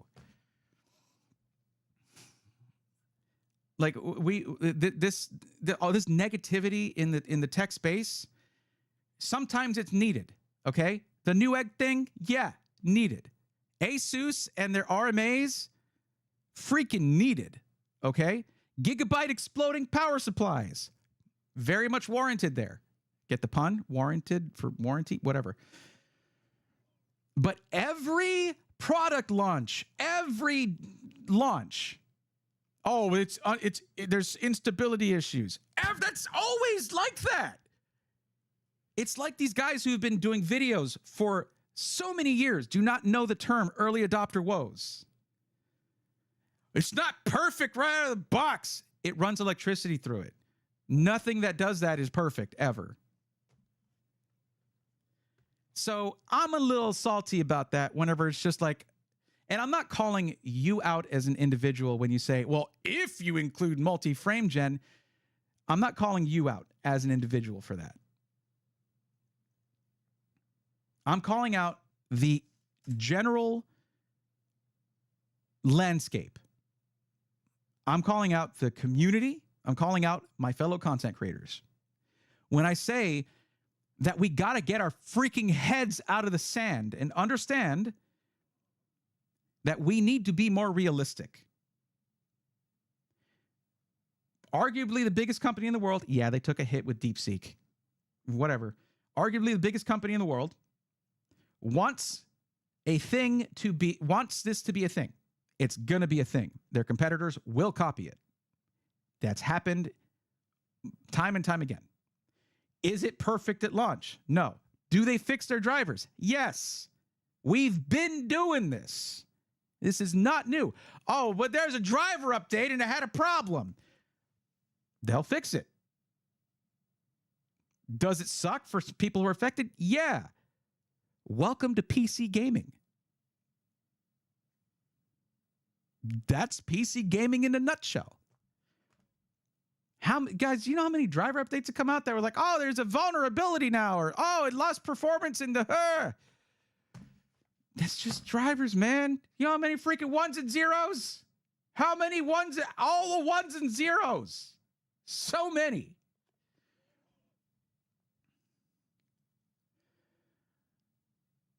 You do need to see multi-frame gen in person to fully understand. It's nuts.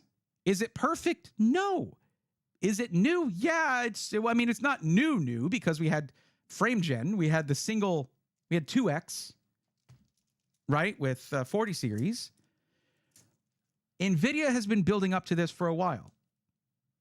Okay? They're making it possible because games are getting harder and harder to run. They're outpacing graphics technology in terms of hardware. Okay? What are we at, like freaking -1 nanometer or whatever? No, that's not possible. But like, it's like they're shrinking the process and everything as much as they can. In some cases, they're not. But like that's trying to keep up. We can only go so far. It can only go so far. They've seen it in NVIDIA that like, until quantum computing is a thing, we're starting to get to an upper limit. We're going to eventually get to an upper limit of what hardware is physically capable of, right? By our current understanding anyway. So they say, all right, combination of hardware and software and AI, right? It's going to run the world at some point. We've put our work into making sure that happens, right? But and I'm not an AI shill either. I go to CES or Computex and I'm beaten over the head with those 2 freaking letters until I want to tear my hair out, which is clearly a logistical problem. Not going to happen, but I would like to grow my hair out and then tear it out because of that. I'm not touching the beard, okay? It's just, they planned this for a while where it's like, okay, we want to be able to take these unoptimized games, render it at a lower resolution and upscale it. Make it look as good as we can. And we're going to iterate on this until it looks really good. And also ray tracing here. So ray tracing is super hard to run, guys. Oh crap, what do we do? Our 20 series cards can't actually do it that well. Well, okay. DLSS the crap out of that. Make DLSS better and better. Make ray tracing better and better. Okay. Well, it's still kind of hard to run these. All right. Well, we have these beautiful frames now, but not a lot of them. Well, there you go. AI is going to extrapolate from those. Make the prettiest frames they can, even if it's a lower frame rate because of that, and then just use AI to extrapolate from that. If you take the NVIDIA Team Green thing out of the process, out of the equation, and just look at that as a plan that could work, that's a solid plan. That's a solid freaking plan. And they're making that happen. And people are just like, and because there's no like super repeatable way to test it, we don't really have a way to have smaller run-to-run variants. AI is kind of a wild card. Reviewers legitimately, and I'm not trying to when I say call out, it's more like an open letter, okay? I'm not trying to say that they're bad at their job because a tool does not actually exist that helps very much here, okay? I mean, PresentMon would be okay. You know what? Watch the Gamers Nexus video on PresentMon and NVIDIA, okay? Watch that. Testing to be reliable needs to be repeatable. I think we can all agree on that, right? This is putting us in a place, if this works out the way NVIDIA sees it working out, it's going to put us in a place where if you want good gaming performance, it almost doesn't matter where in the product stack you buy. It's going to be good performance. good enough performance. Okay, as long as the game is compatible with the technology, and who knows, maybe some point they'll make it open source or make it some way to where it'll work without having to that game studio have to pay a bunch of money to make it work or whatever. And people will be able to buy their GPUs based more upon things like, all right, other than gaming, do I need this much VRAM? Oh, I'm not going to get a 5090 then. You know what? I just want at least 16 gigs of VRAM, and I want to be able to play all these games at 1440p with max ray trace settings. Okay, 5070 Ti. Done. Not $2,500, $750. There you go. That's where I think the value of what NVIDIA is doing is really going to show, is that people will be able to reliably look at something like 5070 and be like, all right, you know what? It's going to work it's going to work. It's going to work in all these games. It's going to be fine for all the gaming I need to do. And I wish that, I don't know, I'm sure they have their reasons why they don't make DLSS 4.0 available on 40 series or 30 series, but you got to understand that basically nobody would buy 50 series if they did that, because all of a sudden the performance on those would jump. And people would be like, oh, I don't need to upgrade now. NVIDIA's like, well, yeah, you do. What? Well, Control C. No. That's the wrong one. That's copy. Control Z. Yeah, you got it. Control Z undo, please. I guess this is just like, first off, stamp the rant square on your Braithorn bingo card. We did it, chat. We did it. I got into an insane rant there. Absolutely bonkers, I know. That was a hell of a rant, but like, seriously. Swarm Nerd, I know who Juice WRLD is, and rest in peace, Juice WRLD. I just started reading the conversation from the end of it and moving up.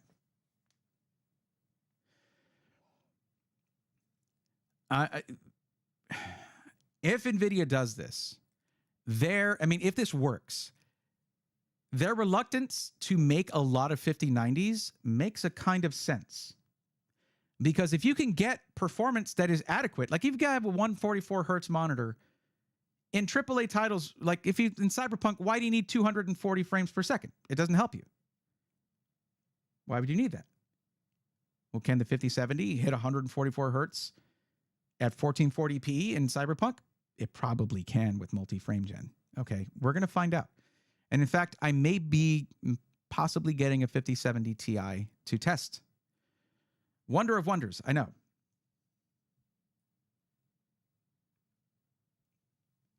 But I just want us to, like, where is the cautious optimism? Or even the not cautious optimism?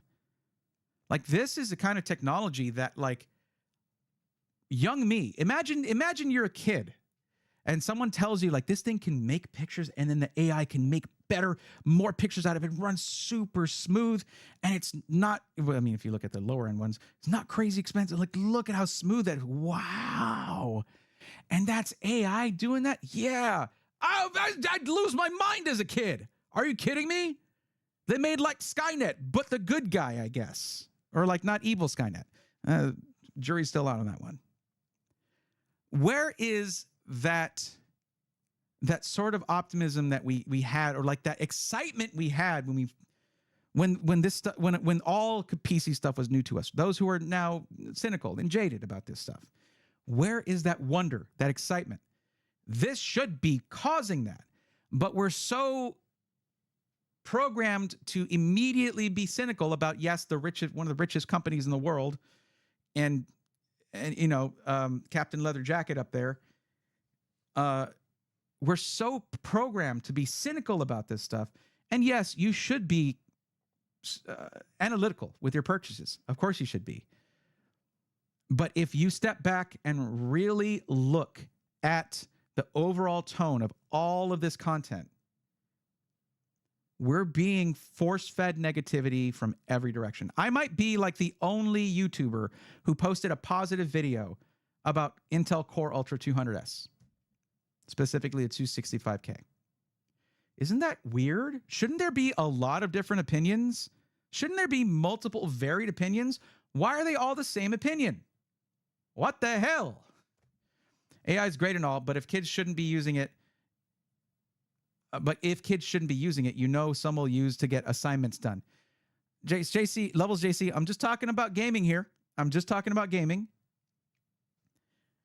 Like, I remember like playing Chrono Trigger and being like, yo, this art is insane. Look at this. Look at the graphics. I miss that kind of wonder when I was a kid that I had. I miss that, dude. It was insane. Like, oh, playing Super Mario Brothers 3 on NES, and like, I just walk behind stuff and it's just like that stuff is moving separately.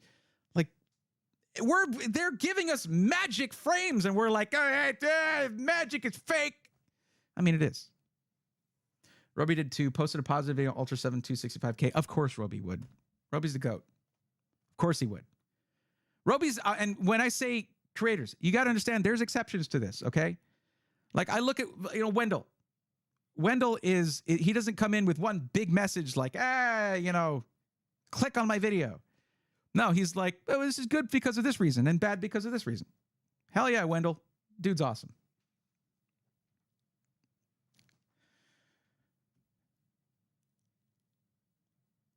Why do they call it TI and then Super?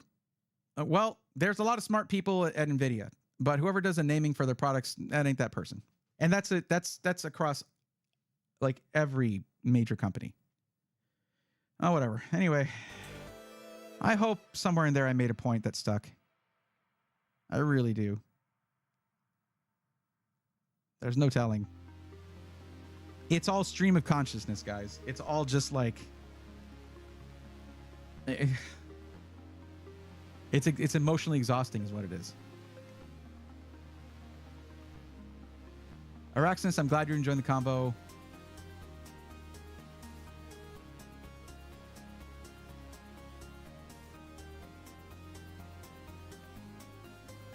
I missed a lot of questions and comments, but usually when I get the bit in my teeth like that, there's no stopping me. I'm off to the races. You think AMD and Intel would get the frames they do without stuff built into the cards to boost performance? I mean, FSR. Yeah, I mean, no, they're all using it. They're all using it. Now I'm second guessing why I bought a 5080 and not wait for the TI Super or whatever they call it. It's a 5070 Ti. Have you done any review on lights? I'm looking for two. I have my personal PC on the right and my work PC on the left. I want to buy some lighting so I'm not so dark on calls. Levels JC, Newer, Neewer. Get their lights.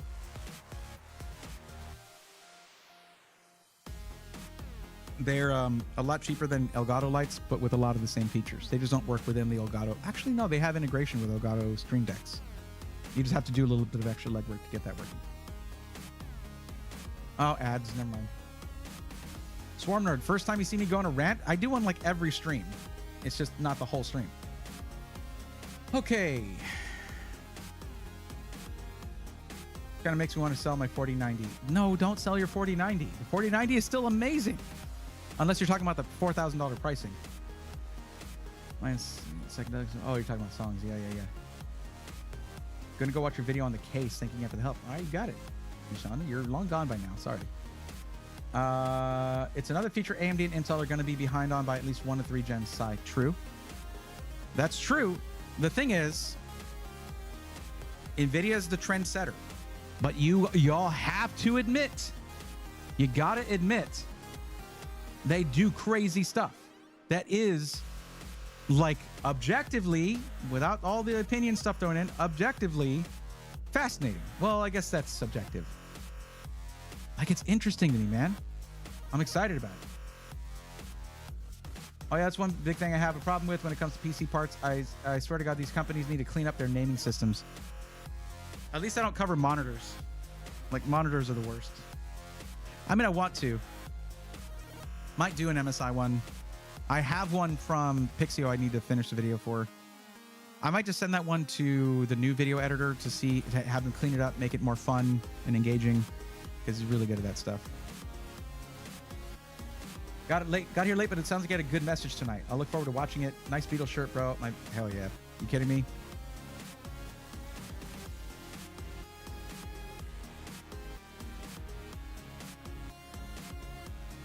I haven't done my yearly listen to Sgt. Pepper.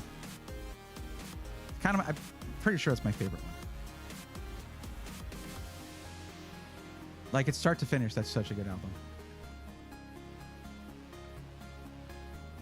I was able to add your promo code with $50 promo code. Total savings is $167.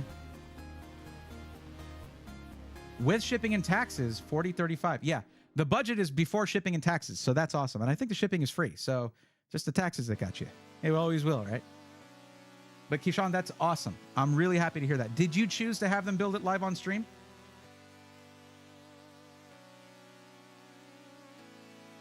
But yeah, I got to tell you guys, sorry for all the ranting, I guess. I'm not super sorry. I am a little bit sorry. I think that counts. But you know, it's funny because being inherently optimistic can lead to rage, actually. When you're faced with a mountain of pessimism, there's no use but to get frustrated by that. I wish it had the simplicity of Xbox One performs better than Xbox 360. Well, no, I mean, because it's a paradigm shift, it cannot be that simple. Reviewers tell us the 5090 is $2,000 and 30% uplift over 4090 without DLSS and frame gen. Most of us can't get these cards at the moment, so right now, y'all are our guidance. Well, I know, that's a big responsibility, though. And though opinions are okay, and we can share them, we should be trying to stay, I don't know, unbiased, I think. And I think there's a lot of bias against NVIDIA. And again, I'm not a shill for NVIDIA, Intel, AMD, none of them. When they screw up, I'll talk about it openly. When they succeed, though, we should also talk about that and give them room to do that. NVIDIA is not really being given room to succeed. And one of the culprits is NVIDIA themselves, because they made like 5 graphics cards and said, here you go, global market. Like, it's not your first time, bro.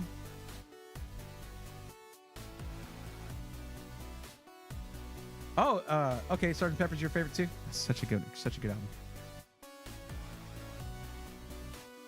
You don't have to be. I learned from that rant. No, I got you. I read Moment.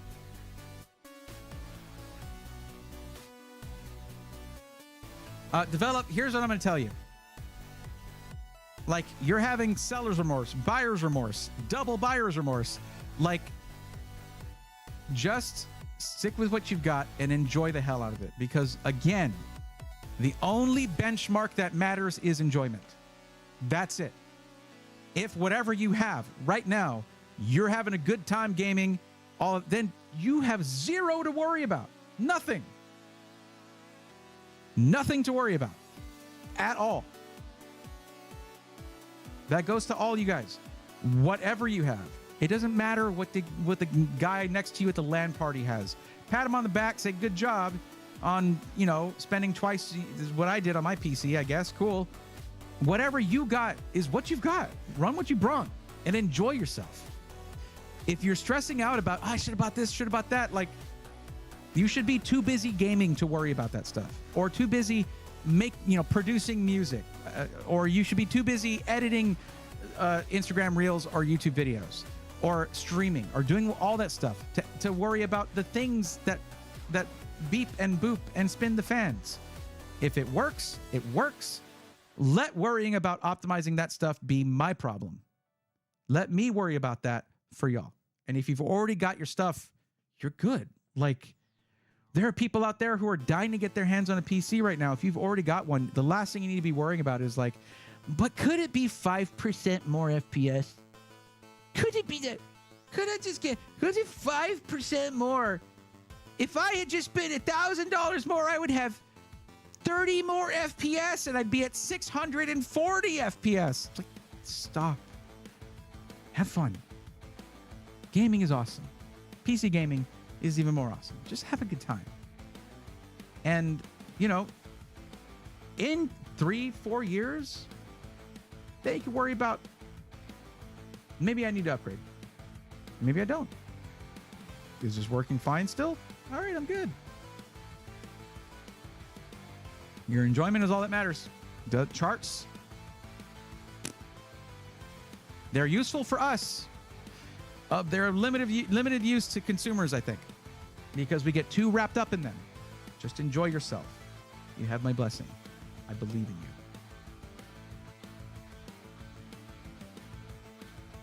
And with that, we're close to ending. Okay, that was a great way to end it. I'm confused. I was able to enable frame gen on Marvel Rivals on my 4090. The 40 series has frame gen. 50 series has multi-frame gen. Frame gen generates 1 extra frame. Multi-frame gen can generate up to 3 extra frames. Frame gen started with 40 series, and it works. We don't need to wonder if it works. It's been working. You can have them build it on stream? Yes. I talked about this for a different thing. Here, I'll show you real quick. When you proceed to checkout, you can go down here to the bottom left and select, it'll be deselected probably. Watch your custom PC built live on Twitch. And you can select that. It's free. Now, it can add some time potentially to getting your PC to you because they have to schedule it in to their stream schedule. But then they'll build it live on Twitch for you. They'll send you the day and time it's going to be built so you can hang out with the builders, watch the process, be a part of the process. It's pretty awesome. You can answer these questions like, hey, what do we call you on stream? All this stuff. Yeah, but it is on Twitch, though, not on YouTube streaming. I say thank you for the clarification. You're very welcome.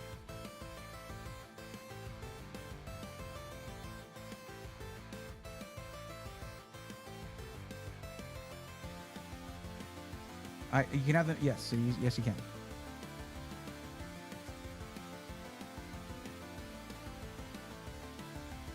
So I basically have that word kept up by Automod as a remnant of when that was a hot topic there. But Levels JC, I'm really sorry to hear about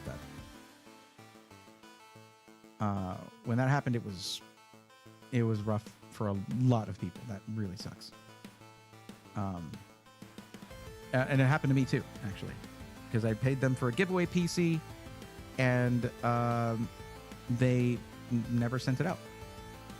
And I had a winner for my giveaway. I had to buy them a whole new PC. So I bought 2 PCs for that one winner. When I was a much smaller content creator, it almost made me quit. I almost had to quit, but I wasn't going to let that person go without a PC. 4K. I personally want to ball out with the top tier parts for my budget and enjoy a powerful PC, and my budget will be about 4K USD. I'll say this, Lone Vaquero, the longer you hold off, the more odds you have of actually being able to put in top tier parts, because we're seeing retail prices of 5090s being up to $3,400. That is most of that budget. It should not have to be top tier parts, because a 5090 is not just a gaming card. It's for, are you doing 3D graphics too? Are you cranking out G code for this and that? Are you doing, massive encoding? Are you doing whatever? Like, if you use your PC semi-professionally, a 5090 is justified. But to me, 5080 is going to be fine for most cases.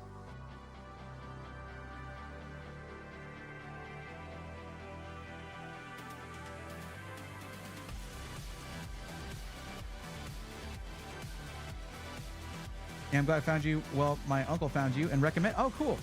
Recommended me to you. Very cool. Love your videos and your streams. Thank you for all the knowledge you give for PCs. No problem, King Pug.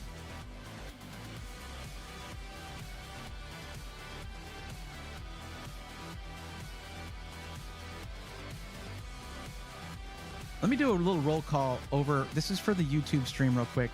How many people watching on YouTube also watch streaming on Twitch? Just not with me. You watch me on YouTube. How many of y'all also have Twitch accounts and you watch on Twitch? Just give me like a hands up emote, or just say me. If you're in YouTube chat, even if you're lurking, now's the time to come out and say hi. If you don't have to.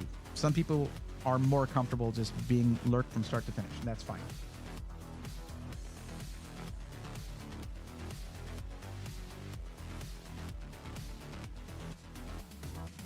Ooh, man, I just remembered that I have some leftover pizza I'm going to go eat. It's going to be really good.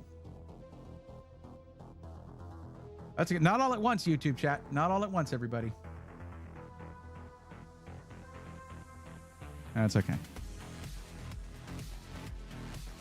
Well, I'll tell y'all some good news.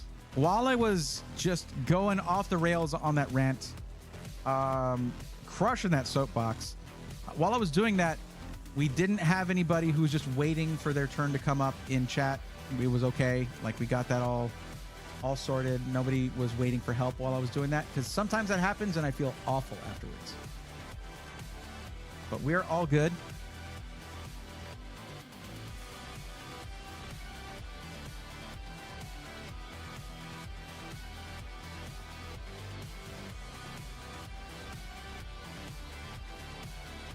I don't know. Follow you on. I don't know if you follow me on there. Okay.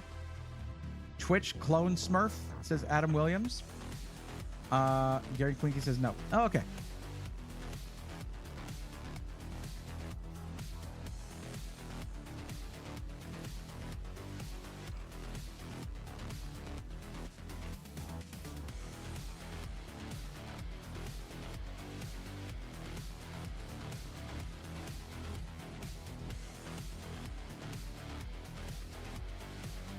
Oh, going to TwitchCon Europe would be cool.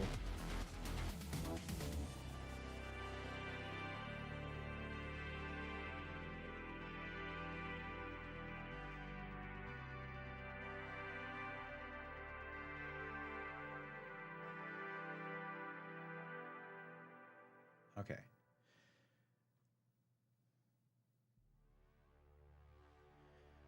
I will say I plan to game in streaming and content creation. Okay. Yeah, we could, with a 4K budget, you can build an awesome PC to do all those things really well. Araxis, what are the chances of 5080 16 gig frame buffer being an issue at 1440p? I say the next 4 years. Well, let me get my crystal ball real quick. What's going to happen between now and the next 4 years is you're going to have like the 4080 Super, 5080 Super come out, 5080 Super or TI or whatever is going to come out with 24 gigs of VRAM. If that's something you're concerned about, wait a few months. They should announce it maybe in the summer, or I don't know. They might announce it at Computex. No idea. If they really want to get that out soon. But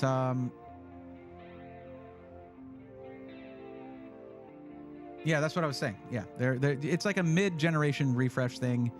It could be next CES they announce it. So which would be in a year, you know? Yeah, stuff like that. So, but if that's also a concern, you might want to wait to see how much VRAM the 9070 XT comes with. Because you can say whatever you want about AMD Radeon, they're generous with their VRAM. That's in less than a month probably, because we're already on the 10th or 11th of, it's going to be the 12th of February, and it's launching in early March. So that's probably going to be the card if you're concerned about VRAM. So wait, there is no confirmed 5080 Ti. That's right. No, there's not.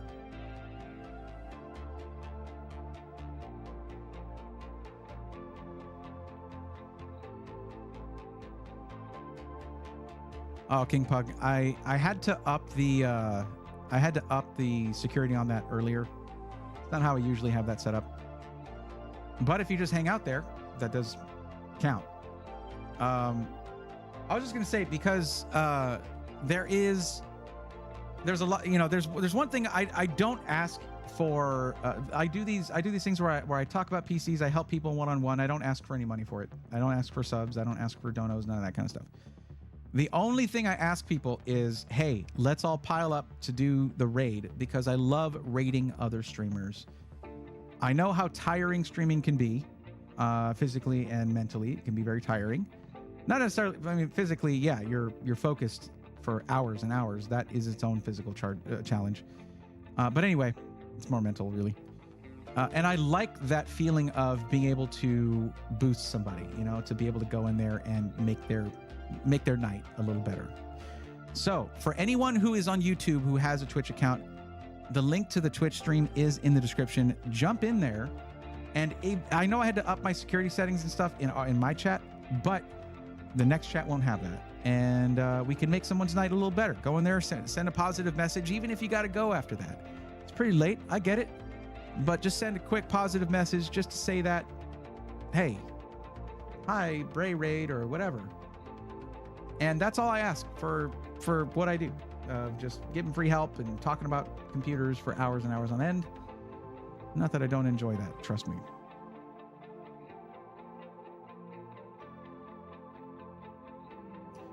Oh yeah, there you go. Hyperpug47, thank you for the follow. What happened to the latest sub? What is that? I guess no one has or something, or it's too long of a name. I need to change the formatting there so it can appropriately show names. Thank you, Lone Vaquero. I appreciate that. But okay, for all y'all who are, well, I've actually lost viewers on Twitch because I mentioned rating, and I know some people don't like to do it. I get it. It's fine. I'm just saying I got 42 people over on YouTube and 25 on Twitch, and I would love to have, even if it just flips that number. If you have Twitch, jump over to the Twitch stream. Raid with me. This is fun. It's fun stuff. And for those of you who don't come with me on the raid, I will, in the YouTube stream, YouTube chat, I will drop the link to the stream on Twitch that I'm raiding if you're interested in going there. Oh yeah, that is falling precipitously.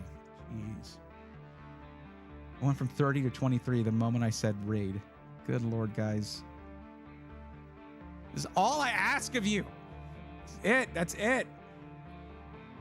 Raids give bonus channel points. Hey, there you go. There goes reward. The reward for you. You like rewards, right?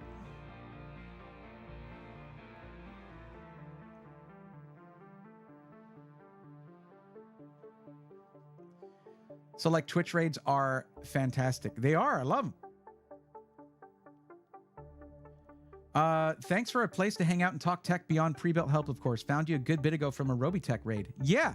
And that, like, how excited was I? Of course, it's a fair bit larger of a raid than what I bring in. But yeah, that's how it goes. Rewards for free. That's what I'm talking about. But no, it literally is a way to find other streamers that you might enjoy watching.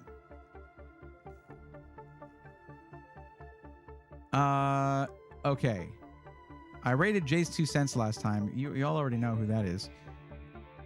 But let's join. It's funny because here's the beauty of this. I did a lot of ranting that could be taken as pro NVIDIA, though in there was peppered harsh criticisms of NVIDIA. Like, we're in this situation where no one has GPUs because of NVIDIA right now. Regardless, anyways. But no, it was like mostly can be viewed as pro NVIDIA. It's more like pro technology and the exciting things that can come out and the cool stuff that they've done. But if we raid Myron Mita right now, that's Jacob, who works with NVIDIA. So we can do that. Your rant was constructive, in my opinion. It was a bit reductive of the hard work that hardware reviewers do. I don't want to be reductive of that. Like, they work tirelessly when they get new stuff sent to them to test, like a few days before the embargo lifts, and they have to post a video in order for that video to be relevant. It's insane levels of work that they do, and there is expertise to what they do that I don't personally have. In my IT career, I built PCs, made sure they didn't overheat, and put them in the back office of a convenience store or whatever. I would do dozens of those, and that was me building PCs. And then I would have my PC that I would build for myself, and then I would upgrade it and make it last as long as possible. I wasn't there drag racing, Intel versus AMD 15 years ago. I wasn't doing that. I don't have that background of doing that for decades like some of these guys do. So I don't want to be reductive of what they do, but they can get stuck in their ways. They really, really can. This is a little heartbreaking. I wish I could have chatted with Gordon about multi-frame gen, gotten his take on it.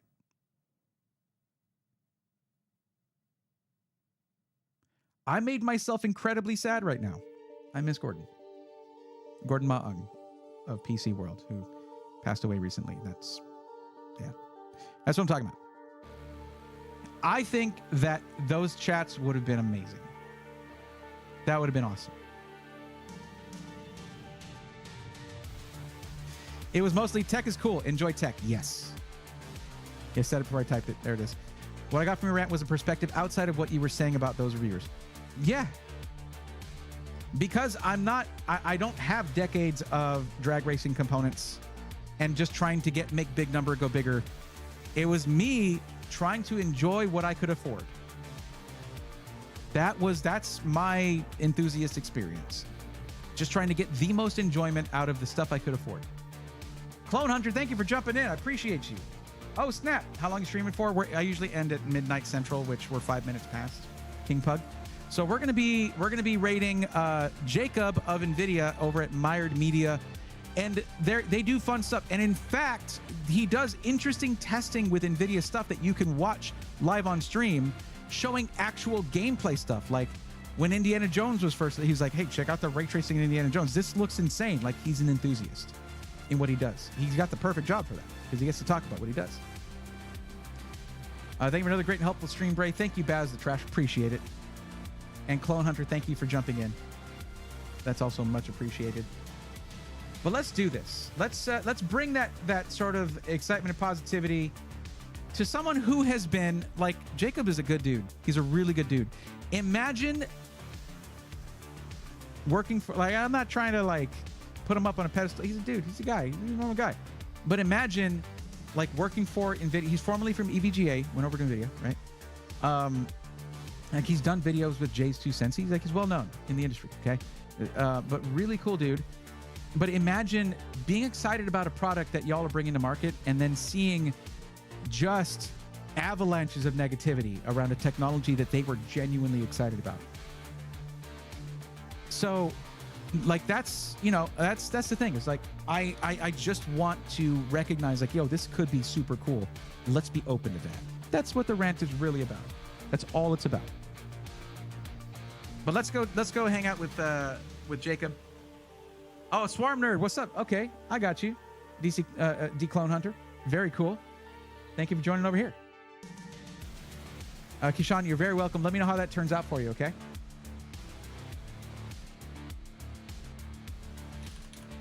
But y'all know I've been rating Jacob pretty frequently lately, and I've rated him a few times here and there in the past.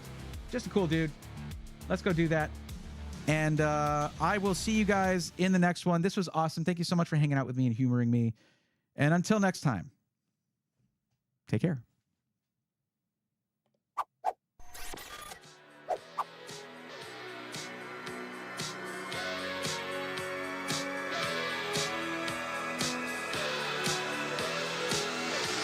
Let's go, nerds!